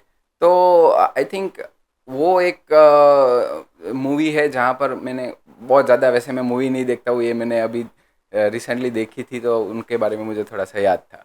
तो आपके हिसाब से टाइगर श्रॉफ ने भी हेयर ट्रांसप्लांट या फिर अपना बियर ट्रांसप्लांट करवाया है?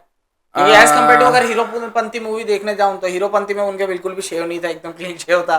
अच्छा। और एज कम्पेरेटिवली दूसरे मूवीज में देखते हैं तो वहाँ पे बियर्ड एकदम प्रॉपरली दिख रही है। Right right right. तो आई थिंक मैंने इतना नोटिस नहीं किया है हाँ। कि टाइगर श्रॉफ का अगर बियर ट्रांसप्लांट, बट मुझे नहीं लगता उन्होंने करवाया। कुछ और ऑप्शंस डेफिनेटली उन्होंने यूज़ किए हो सकते हैं, कुछ मेडिकेशंस वगैरह, मेडिसिन वगैरह वगैरह। Right right okay.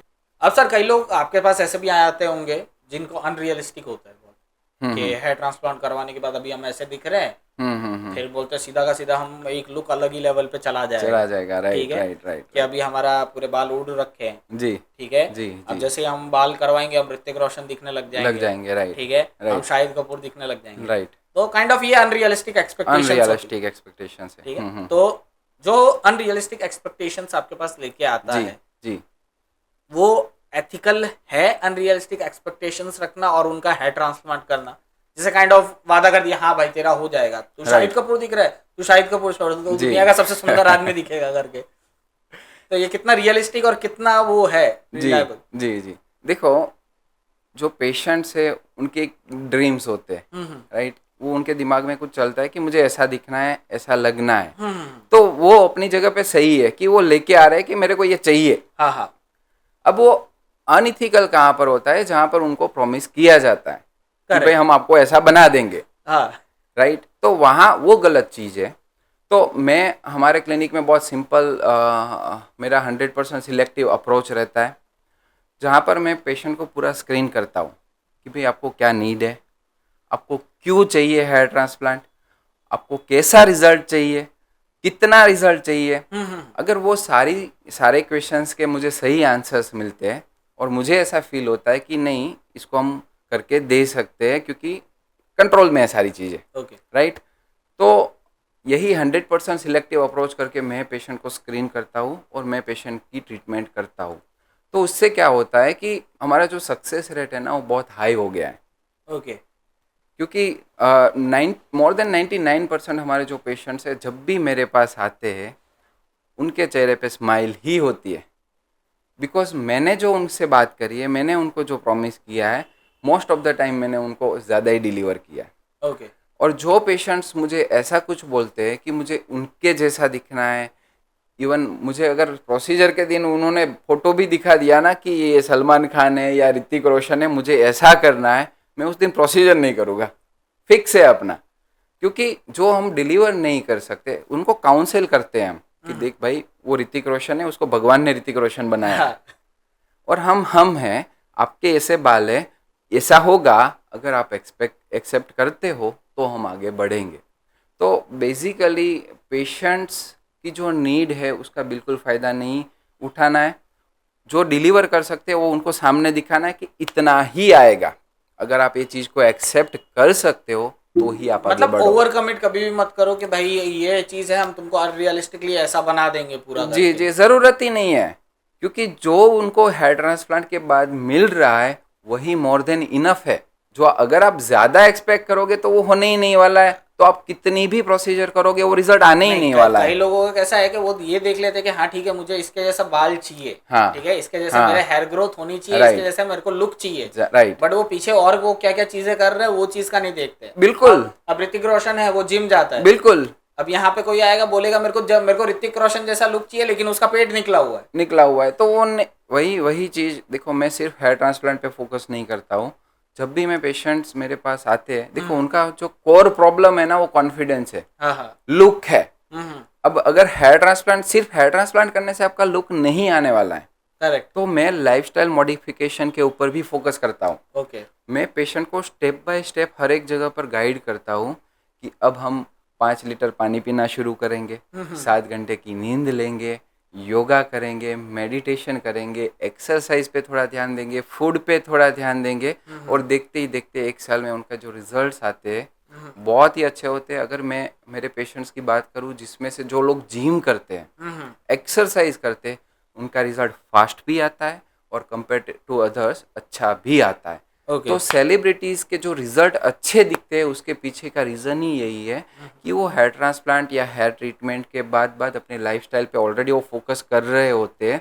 तो वो क्वालिटी की वजह से उनका रिजल्ट, फिर उसके बाद वो जब भी स्क्रीन पे जाते हैं, जब भी फोटोग्राफी में जाते हैं, तो अपने हेयर को अच्छे से स्टाइल करते हैं, कुछ ना कुछ लगाते हैं, उस वजह से उनका रिजल्ट अच्छा दिखता है। अब उस चीज़ के सामने आप सिर्फ हेयर ट्रांसप्लांट को कंपेयर करोगे तो वो कभी मैच होने ही नहीं वाला है। वो तो ऑब्वियस है कि वो पूरा एक बॉडी स्ट्रक्चर, एक फेस कट जो उन्होंने मेंटेन कर रखा है, और अपने खाली भी सिर्फ ये इमेजिन करे कि नहीं खाली हेयर ट्रांसप्लांट करके हो जाएगा, नहीं, वो पॉसिबल ही नहीं है। राइट। अब मार्केट में ऐसे बहुत से सो कॉल्ड क्रिटिक्स है, ठीक है, जो है भी नहीं लेकिन खुद को क्रिटिक्स बोलते हैं। राइट। और ऐसे क्रिटिक्स घर घर में बैठे हैं, ठीक है। अब वो ये बोलते हैं कि वो उनका यही बोलना है कि हेयर ट्रांसप्लांट क्यों करवाना है। जी, ठीक है, हेयर ट्रांसप्लांट करवाने जा रहे हो, सिर्फ तुमसे पैसा लूटा जाएगा, कुछ होगा नहीं। राइट।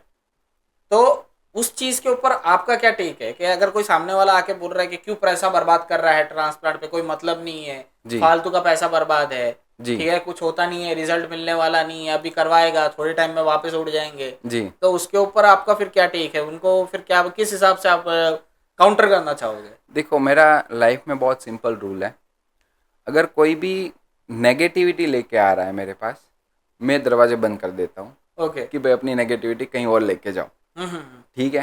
अगर वो पेशेंट के साथ बंदा आया है तो मैं पेशेंट को क्वेश्चंस पूछता हूँ कि भाई फॉर एग्जांपल मैं उनको सिंपली यही पूछूंगा कि भाई की बात सही है, बट आप मुझे ये बताओ कि आपको जो बाल्डनेस हो रही है उससे आपको क्या प्रॉब्लम है, आप क्यों करवाना चाहते हो हेयर ट्रांसप्लांट।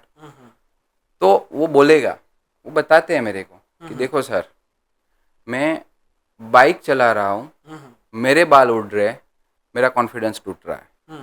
मैं स्कूल टीचर हूँ, स्कूल के फंक्शन में बैठा हूँ, ऊपर पंखा चल रहा है, मेरे बाल उड़ते हैं, मेरा कॉन्फिडेंस टूटता है, बच्चे भी मजाक बनाते हैं। ठीक है। Correct.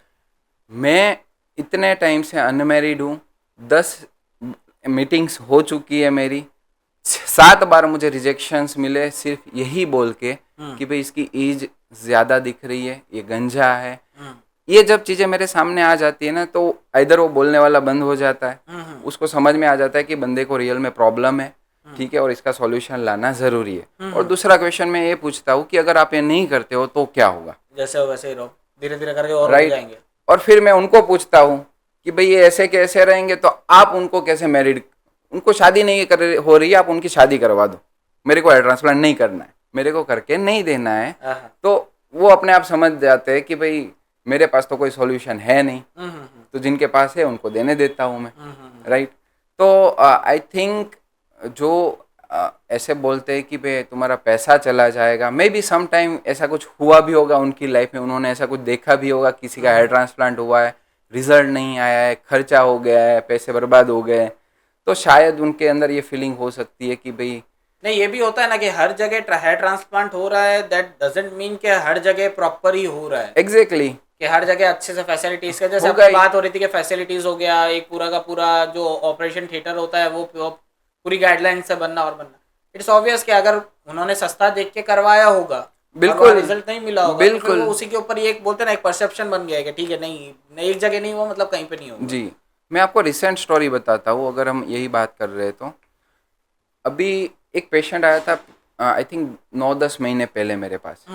ठीक है। तो समहाउ उसको मैंने हेयर ट्रांसप्लांट का जो एक्सप्लेन किया, बजट दिया, तो उनको थोड़ा सा कॉस्टली लगा। राइट। फिर उन्होंने कहीं पे 30,000 या 35,000 में, दिल्ली से थे वो, तो कहीं पे करवा लिया उन्होंने हेयर ट्रांसप्लांट। ठीक है। अब 9 महीने बाद वो मेरे पास, 9 भी नहीं हुए थे, 7 या 8 महीने ही हुए थे, फिर से उन्होंने कंसल्ट नहीं किया, कुछ नहीं, बोलते मेरे को सर्जरी मुझे फिर से करवानी है आपके पास। अब 6-7 महीने हो गए थे, उनको इतना ग्रोथ नहीं दिख रहा था मेरे को, बट अकॉर्डिंग टू प्रोटोकॉल ये है कि आप 8 से 12 महीने वेट करोगे। एक ट्रांसप्लांट हुआ है, आप वेट करोगे। तो मैंने उनको सिंपली यही बोला कि जो भी हुआ है, जितना भी रिजल्ट है, आप 8 से 12 महीने वेट करिए। अगर मैं चाहता तो उन्होंने बुक कर ही दिया था कि कर दो। तो आई थिंक समहाउ पेशेंट्स को कहीं ना कहीं मिसगाइड हो रहे हैं कि 30,000 में, 35,000 में, 40,000 में हम आपको पूरा करके देंगे, बट उसके बाद की स्टोरी लोगों को नहीं मालूम है क्या होती है। करेक्ट। तो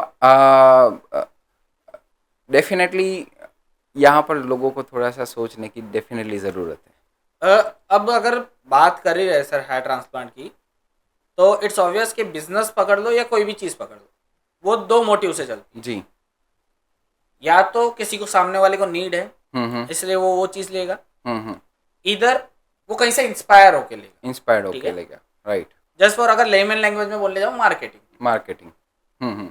तो अभी तक आपकी इतने साल की जर्नी के अंदर आपने जितने भी पेशेंट आए हैं, उसको अगर कंपैरेटिवली आपको मेजर करना हो, तो जिनको सच में नीड है वो कितना परसेंट है, और जो मार्केटिंग से इंस्पायर होके आपके पास आए वो कितने परसेंट लोग आए होंगे? राइट।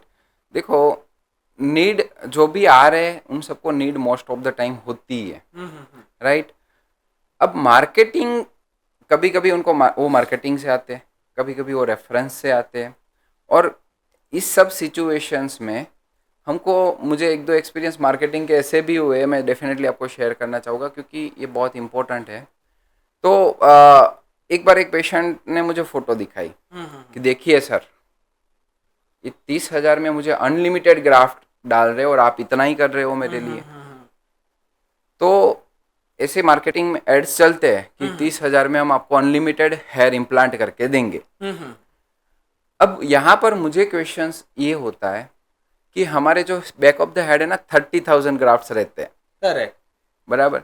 30,000 में गाइडलाइंस ये बोलती है आप 20% निकाल सकते हो। हाँ, उसका हो गया, मतलब हो गया 6,000। अगर हाँ, किसी का ज़्यादा अच्छा है तो 7,000। हाँ, हाँ, अब वो 6 या 7,000 में उनको पूरा स्काल्प फ्यूचर में ज़रूरत पड़ेगी जब वो फुल पैटर्न बोल्डनेस में जाएंगे, हाँ, हाँ, हाँ, बराबर। अब मान लो एक सेशन करा, अनलिमिटेड ग्राफ, 4,000 5,000 की ज़रूरत नहीं थी, बस डाल दिए। हाँ, हाँ, अब वो आगे जाके उनको बाल्डनेस बड़ी हुई। हम्म, अब पहले जो करा था वो एरिया भी छोटा था और नंबर ऑफ ग्राफ्ट भी ज़्यादा डाले, राइट।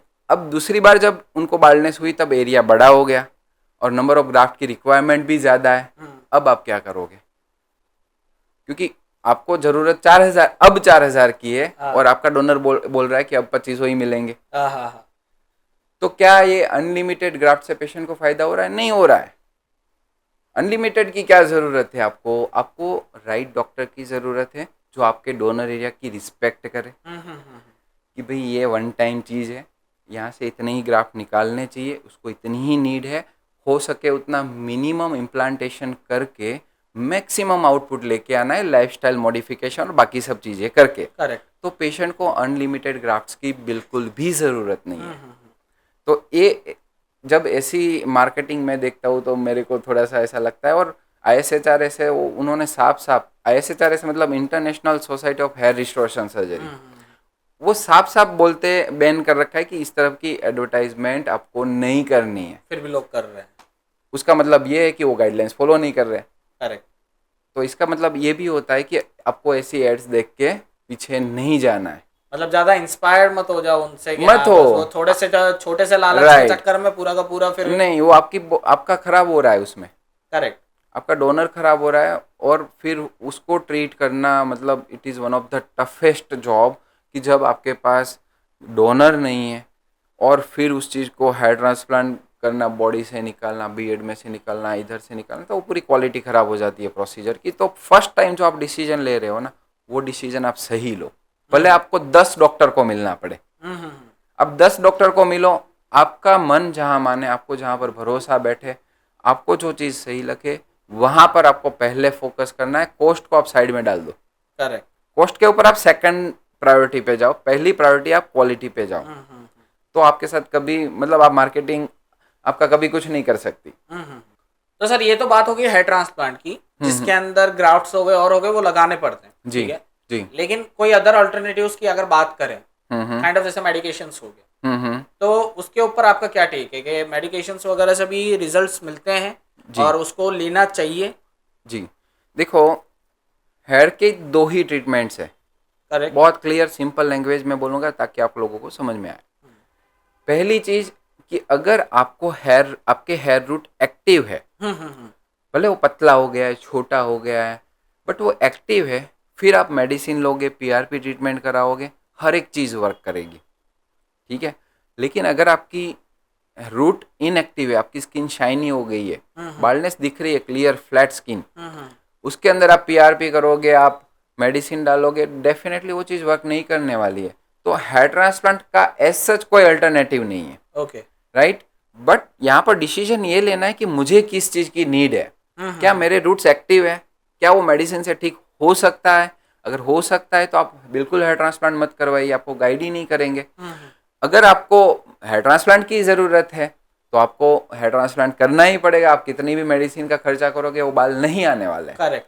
अब रही बात मेडिसिन की कि क्या उसको लॉन्ग टर्म लेना चाहिए, क्या उसकी साइड इफ़ेक्ट्स होते हैं, तो देखो लॉन्ग टर्म को मैं ऐसे डिफाइन करता हूँ। मैं पेशेंट को ऐसे पूछता हूँ, आपको बाल कितने टाइम चाहिए? बोलता है मेरी शादी हो जाए तब तक। तो फिर अपने को शादी हो जाए तब तक मेडिसिन से मेंटेन करना है। मुझे कब तक चाहिए? 10 साल मेरा करियर है प्रोफेशनल, मैं यूट्यूबर हूँ, मुझे 10 साल तक मेरा लुक अच्छा रखना है, फिर आपको 10 साल लेना है। आपको अगर लाइफ टाइम बाल चाहिए तो आपको लाइफ टाइम लेना है। बिकॉज यहाँ पर मैंने ये भी देखा है, मैं रिसेंटली एक पेशेंट्स आए थे मेरे पास, मैंने उनको बोला कि भाई आपको लाइफ टाइम मेडिकेशन लेना पड़ेगा।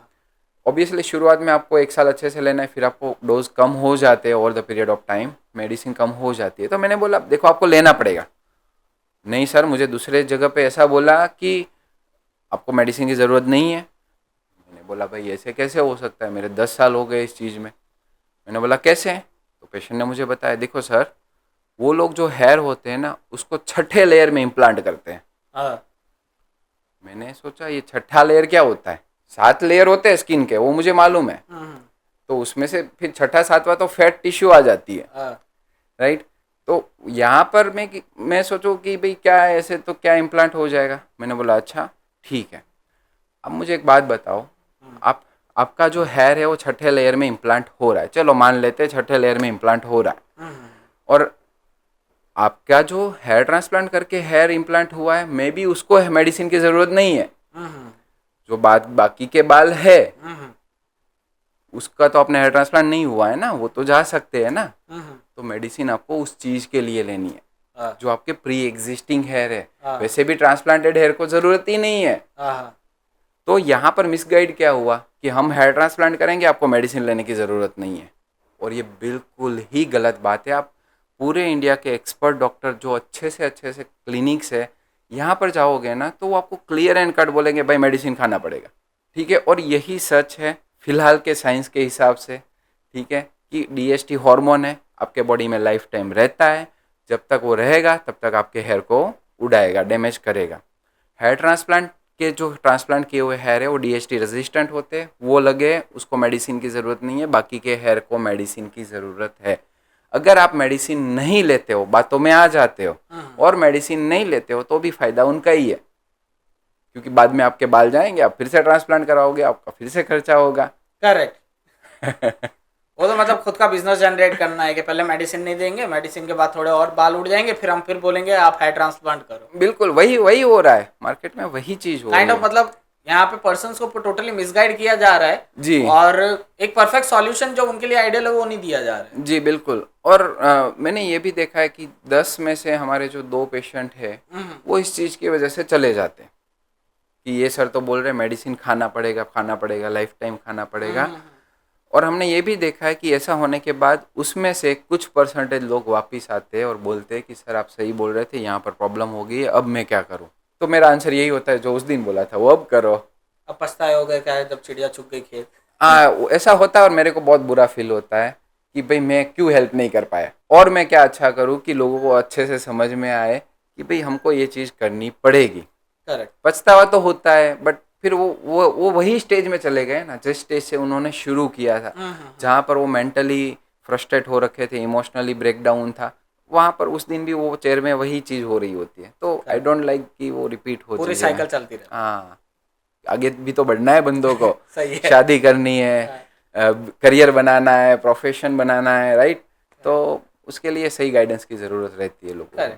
आपके हिसाब से सर जो ये हेयर ट्रांसप्लांट इंडस्ट्री है, ठीक है, वो मेडिकल नेसेसिटी से कितनी इंस्पायर्ड है और एक्चुअल मार्केटिंग से कितनी? देखो मेडिकल नेसेसिटी तो आज के समय में है। ओके। आज से अगर आप 25, 30, 50 साल 40 साल पहले की बात करोगे तो उस टाइम पे ये नीड नहीं थी, किसी को इतना आइडिया भी नहीं था कि ऐसा कुछ होता भी है। हाँ, कि मतलब मान लो कि 55 इयर्स के आज जो लोग हैं 60 इयर्स के, तो उस टाइम पे ज़्यादा दिक्कत नहीं होती थी लोगों को, बाल्डनेस या लुक्स का इतना अवेयरनेस नहीं था। बट अगर आज की बात हम करें तो आज की जनरेशन में और आज के समय को देखते हुए definitely baldness is a very big problem, क्योंकि ये सीधा आपकी लाइफ क्वालिटी को हैम्पर कर रही है। ओके। आपका कॉन्फिडेंस टूटता है, आप ना ही अपनी प्रोफेशनल लाइफ में परफॉर्म कर पाते हो, ना ही पर्सनल लाइफ में परफॉर्म कर पाते हो। मैंने ये भी देखा है लोगों के डिवोर्स होते हुए। ओके। बाल्डनेस के कारण? Because of baldness, because of looks. Okay. शादी हो गई है, गंजापन आया, डिवोर्स हो गया। ओके। राइट। तो मैरिज ज़्यादा मेडिकल नेसेसिटी बनाता है। सेकंड थिंग, जब आपका कॉन्फिडेंस नहीं है, आप ग्रो नहीं कर पा रहे हो, कहीं भी कंसंट्रेट नहीं कर पा रहे हो पर्सनल लाइफ में, तो वो बन जाती है। ओके। और अगर हम मार्केटिंग की बात करें तो कभी कभी मिसगाइडिंग मार्केटिंग्स भी होती है। जैसे फॉर एग्जांपल एक बार मैंने देखी थी एक ऐड कि 30,000 या सम कोई अमाउंट लिखी थी, हम आपको अनलिमिटेड ग्राफ्ट लगा के देंगे। अब मेरा सिंपल क्वेश्चन ये है कि हेयर ट्रांसप्लांट के जो डोनर है वहाँ पर ग्राफ्ट ही 7-8 हज़ार है कि आप ले सकते हो और लगा सकते हो, तो अनलिमिटेड वर्ड डालने का क्या मतलब है? मिसगाइड करना ही है ना। करेक्ट। कि भाई आओ 30,000 में पूरी जिंदगी भर कितने करोगे आप, खाली कर देंगे पीछे से। मतलब पूरा यहाँ पीछे से हो गया, छाती से हो गया, जहाँ से भी बाल मिल रहे सब निकाल निकाल के सर पे एग्जैक्टली लगा दो। तो पेशेंट को अनलिमिटेड ग्राफ्ट की ज़रूरत नहीं है, पेशेंट को राइट अमाउंट ऑफ ग्राफ्ट और राइट गाइडेंस की ज़रूरत है। तो ऐसे मिसगाइडिंग में तो आते रहते, बहुत देखता हूँ, ठीक है। तो मार्केटिंग अगर सही एजुकेशन दे रहा है पेशेंट को, सही गाइड कर रहा है लोगों को और सही लोग तक पहुंच रहा है तो बेस्ट है। Otherwise it works like double edge sword, दोनों साइड से काटेगा। एक दिन में पैसा डबल हो, दो दिन में पैसा डबल वाली स्कीम हो गई। तो क्या जाओगे तो इतना में करके दे देंगे। हाँ एग्जैक्टली। और हमारे पास इतने पेशेंट्स हमने बात नहीं की, बट करेक्शन के आते हैं और हम कुछ बोल नहीं पाते हैं पेशेंट को। करेक्ट। क्योंकि एज ए डॉक्टर अगर मैं कुछ बोला कि आपकी ये सर्जरी में ये दिक्कत हुई है, हेयरलाइन बराबर नहीं है, ये नहीं है, वो नहीं है, कुछ भी मैंने उनको बोला तो वो और टूट जाएगा। करेक्ट। तो वो मैं अवॉइड करता हूँ। आई ओनली फोकस कि अब हम क्या ठीक कर सकते हैं। किसी की हेयरलाइन बहुत नीचे हो गई है, किसी को ग्रोथ नहीं हुआ है। एक केस आया था हमारे पास, वो पेशेंट ने हेयर ट्रांसप्लांट करवाया था, ठीक है, और 8 महीने हो गए थे, वो बाल है ना वो उग नहीं रहा था, ग्रो नहीं कर रहा था। ओके। तो मैंने 2-3 महीना मेडिसिन दिया कि शायद ग्रो हो जाए।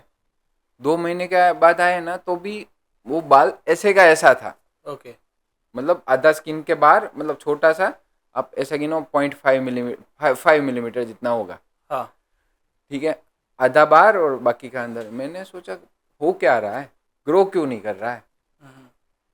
फिर मैंने उनको थिएटर में लिया, ऑपरेशन थिएटर में मैंने चेक किया अच्छे से और ज़्यादा, और मैंने वो फोर्सेप्स से वो बाल को पकड़ के खींचा तो वो बाल हाथ में आ गया मेरे। ओके।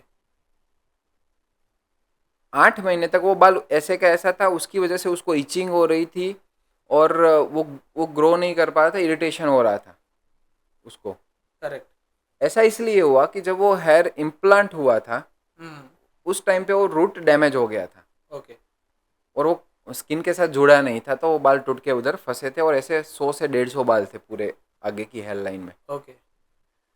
तो most probably this is the कि भाई रॉन्ग जगह पे आपने रॉन्ग तरीके से वो ट्रांसप्लांट हुआ है, ठीक है।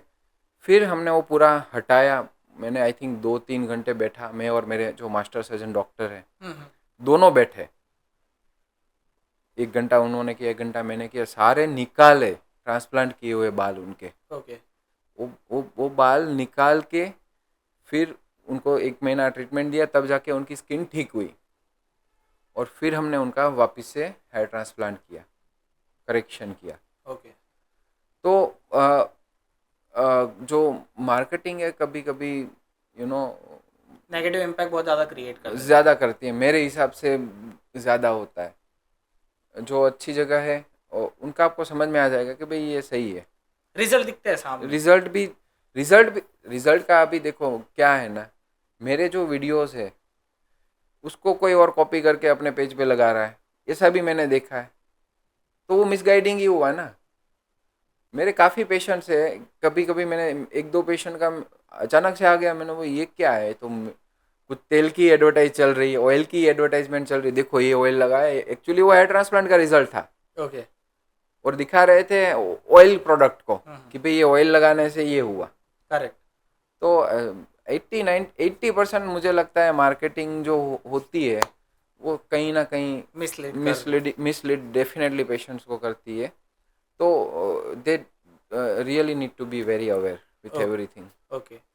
सो सर एक लास्ट क्वेश्चन, उसके बाद आज का पॉडकास्ट हम यहीं स्टॉप करेंगे। बिल्कुल। तो लास्ट ऐसे कंक्लूडिंग स्टेटमेंट, जो व्यूअर्स है आप उनको आप क्या देना चाहोगे कि हेयर ट्रांसप्लांट के लिए अगर वो ट्रीटमेंट लेना चाहते हैं जी, तो क्या क्या चीज़ों का ध्यान रखें, ठीक है, और कहीं भी उनको मिसगाइड या मिसलीड ना कर दे, उसके लिए उन लोगों को किस चीज़ का ध्यान रखना चाहिए? Right right.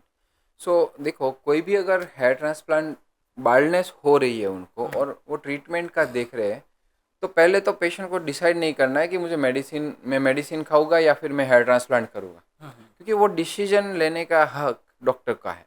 करेक्ट। डॉक्टर आपको गाइड करेंगे आपको क्या करना है, फिर आप डिसीजन लीजिए आपको क्या करना है। ओके। वो जब पहले से ही वो सेट अगर माइंड में सेट हो जाता है ना, तो फिर वो गलत जाता है। तो सबसे इम्पोर्टेंट चीज़ जो प्ले करती है यहाँ पर पूरी जर्नी में हेयर ट्रांसप्लांट में, वो है डॉक्टर का कंसल्टेशन। ओके। अगर आपके बाल गिर रहे हैं, अगर आपको बाल्डनेस हो रहा है, हेयर के रिलेटेड आपको कोई भी छोटा ट्रीटमेंट करवाना है, तो साइड का सब फ्रेंड की एडवाइस मत लीजिए, फैमिली की एडवाइस, आयुर्वेदिक मतलब लीजिए आप, जो आयुर्वेदिक वगैरह सब चीज़ें है थोड़ा बहुत आप ट्राई कर सकते हो, बट एंड में आप डॉक्टर को कंसल्ट करिए। ठीक है, हर्बल बहुत अच्छा है, बट आप डॉक्टर की एडवाइस लेके सारी चीज़ें करिए, बिकॉज जो एक्सपर्ट है वो एक्सपर्ट है। करेक्ट। अब जब आपको एक अच्छे डॉक्टर मिलेंगे तो आपको अच्छे से गाइड करेंगे कि भाई आप मेडिसिन लीजिए, आप हेयर ट्रांसप्लांट करवाइए, आप दोनों करिए, आप हेयर ट्रांसप्लांट के बाद मेडिसिन लाइफ टाइम लीजिए। बहुत सारी चीज़ें होती है जो आपको समझनी है। उसके बाद आप डॉक्टर को जब चूज कर रहे हो तो क्वालिफिकेशन भी देखिए। ओके। कि क्या सिर्फ हेयर एक्सपर्ट लिखा है मतलब वो हेयर एक्सपर्ट नहीं है, वो डर्मेटोलॉजिस्ट है कि नहीं वो चेक करिए आप। ओके। कि उनके पास डर्मेटोलॉजिस्ट की डिग्री है कि नहीं है। राइट। उतना करने के बाद आप क्लिनिक के फैसिलिटीज़ देखिए, टेक्नोलॉजीज देखिए, डॉक्टर का एक्सपीरियंस देखिए, डॉक्टर को क्वेश्चन पूछे। मैं तो ये बोलता हूँ आप डॉक्टर को पूछना सीखो आप लोग, कि मुझे रिजल्ट दिखाओ, आपका एक्सपीरियंस क्या है, आप पूछिए। आपको डरने की ज़रूरत ही नहीं है, जो सही है वो आपको बताएंगे डॉक्टर सामने से। करेक्ट। कि भाई मैंने 10 साल ये काम किया, ये है। तो आपको सीधा समझ में आ जाएगा कि आप पूछिए डॉक्टर को, सर आपके पास कौन सी डिग्री है। मुझे आज भी पूछते हैं करेक्ट, आपने कहाँ से पढ़ाई की, क्या है आपका। तो मैं तो खुश हूँ वो चीज़ का आंसर करने में। करेक्ट। तो जब आप ये स्क्रीनिंग करोगे ना, तो आप कभी गलत इंसान को पकड़ोगे ही नहीं। मतलब काइंड ऑफ आप पहले से हो जा रहे हो। आप if you are paying then you have every rights कि आप सामने वाले से क्वेश्चनिंग कर सको। पूछिए क्वेश्चन पूछिए, डेफिनेटली पूछिए। अब ये हो गया, डॉक्टर आपने डिफाइन कर लिया, क्लिनिक आपने डिफाइन कर लिया, आपने रिजल्ट्स देख लिए, सब देख लिया। अब ज़्यादातर प्रॉब्लम क्या होती है, जब डॉक्टर कंसल्टेशन की बात आती है तब कॉस्ट की बात आ जाती है। करेक्ट। कि सर कंसल्टेशन चार्ज की बात होती है, कि डॉक्टर का कंसल्टेशन किसी को नहीं देना होता है, पहले उनको कॉस्ट जाननी होती है कि कितना खर्च आएगा, आप मुझे बता दो, फिर मेरे को अच्छा लगेगा तो मैं सब करूँगा। करेक्ट। ऐसा इसलिए हो रहा है कि उन्होंने डिसाइड कर लिया है कि मेरे को हेयर ट्रांसप्लांट ही करवाना है, और कभी कभी ये गलत डिसीजन होता है। ओके। कभी कभी आपको मेडिसिन की ज़रूरत है, कभी कभी आपको हेयर ट्रांसप्लांट की ज़रूरत है। तो ये एक टर्निंग पॉइंट है डॉक्टर का कंसल्टेशन, जहाँ पर पूरी चीज़ें चेंज होती है। ओके। अब ये प्रॉब्लम्स इसमें ये ऐसा होता था कि मैं एक दिन बहुत सिलेक्टिव काम करता हूँ। मैं एक दिन में 2 या 3 पेशेंट्स को ही मैं देखता हूँ। उसके बाद मैं क्वालिटी वर्क नहीं कर पाता हूँ। तो इंक्वायरीज बहुत हो जाती थी ना, तो फिर सबके लिए मैनेज करना टीम के लिए डिफ़िकल्ट हो जाता था। करेक्ट। कि सर इतने सारे पेशेंट्स वेटिंग में आ रहे हैं, ज़्यादा वेटिंग हो रहा है। तो मैंने ना एक सिंपल ऑप्शन डाल दिया और फ्री असेसमेंट डाल दिया कि चलो किसी को अगर कॉस्ट की प्रॉब्लम है, किसी को गाइडेंस नहीं मिल रहा है, उनके एरिया में अच्छे डॉक्टर नहीं है आसपास में, बहुत दूर जाना पड़ रहा है, तो वो हमारा फ्री असेसमेंट ले सकते हैं, कोई चार्ज नहीं है। आपके फ़ोटोज़ वगैरह सब देखेंगे और आपको एक्यूरेट गाइडेंस मिलेगा कि भैया नहीं आपको ट्रांसप्लांट ही कराना है, आपको मेडिसिन ही लेनी है, आपको दोनों का व्हाटएवर। और उसके बाद फिर आप डिसाइड करिए कि डॉक्टर को मिलना है कि नहीं मिलना है, सर्जरी करवाना है नहीं करवाना है। तो वो फ्री असेसमेंट का ऑप्शन सबके लिए है, चाहे वो छोटे गांव में रहता है कि चाहे वो बड़े सिटी में रहते हैं, बराबर। और इजी भी है, ऑनलाइन हो जाता है। करेक्ट। तो वो फैसिलिटी मैंने सिर्फ डेडिकेट की है पेशेंट्स के लिए कि भाई, क्योंकि मैं एक पर्सन एक दिन में 3 पेशेंट देख सकता हूँ। करेक्ट। करेक्ट। और एक महीने में मैं ज़्यादा से ज़्यादा 40 से 50 सर्जरी कर सकता हूँ। उससे ज़्यादा ना ही मैं सर्जरी कर सकता हूँ, ना ही मैं पेशेंट देख पाता हूँ। ठीक है। तो और फिर पुराने पेशेंट्स भी होते हैं, तो मुझे ये ऑप्शन ओपन करना ही पड़ा कि चलो जिनको एटलीस्ट वहाँ से उनका प्रॉब्लम सॉल्व हो जाए, गाइडेंस मिल जाए, मिसगाइड ना हो कहीं और। तो दोनों ऑप्शन है सबके पास। आप अपने एरिया में डॉक्टर देख लो, अगर नहीं मिल रहे तो आप हमारे साथ भी ऑनलाइन मिल लो, फ्री असेसमेंट ले लो, सही एजुकेशन लो, सही गाइडेंस लो, फिर डिसीजन लो। Okay, so this is it for today guys. आज का जो हमारा पॉडकास्ट था is totally dedicated to head transplant. कि आप अगर कहीं पे हेयर ट्रांसप्लांट करवाने जा रहे हो, या आप प्लान कर रहे हो कि मुझे हेयर ट्रांसप्लांट करवाना है, या आपको हेयर की कुछ प्रॉब्लम है, ठीक है, तो आपको कौन सी चीज़ों का ध्यान रखना चाहिए। आप सबसे पहले डॉक्टर से गाइडेंस लीजिए, कंसल्ट कीजिए कि आपके लिए क्या बेटर है, कौन सा बेटर ऑप्शन है। उसके बाद आप कोई चॉइस कीजिए कि आपको किस चीज़ के अंदर जाना है, either it is a medicine or it is a hair transplant, ठीक है। एंड जैसे सर ने बताया, they have free assessment plan, तो आप उसके अंदर उनके पास से फ्री कंसल्टेशंस भी ले सकते हैं, फ्री असेस करवा सकते हैं कि आपको किस चीज़ की नीड। सो आज का पॉडकास्ट हम यहीं एंड करते हैं। So thank you for watching this video and stay tune for more.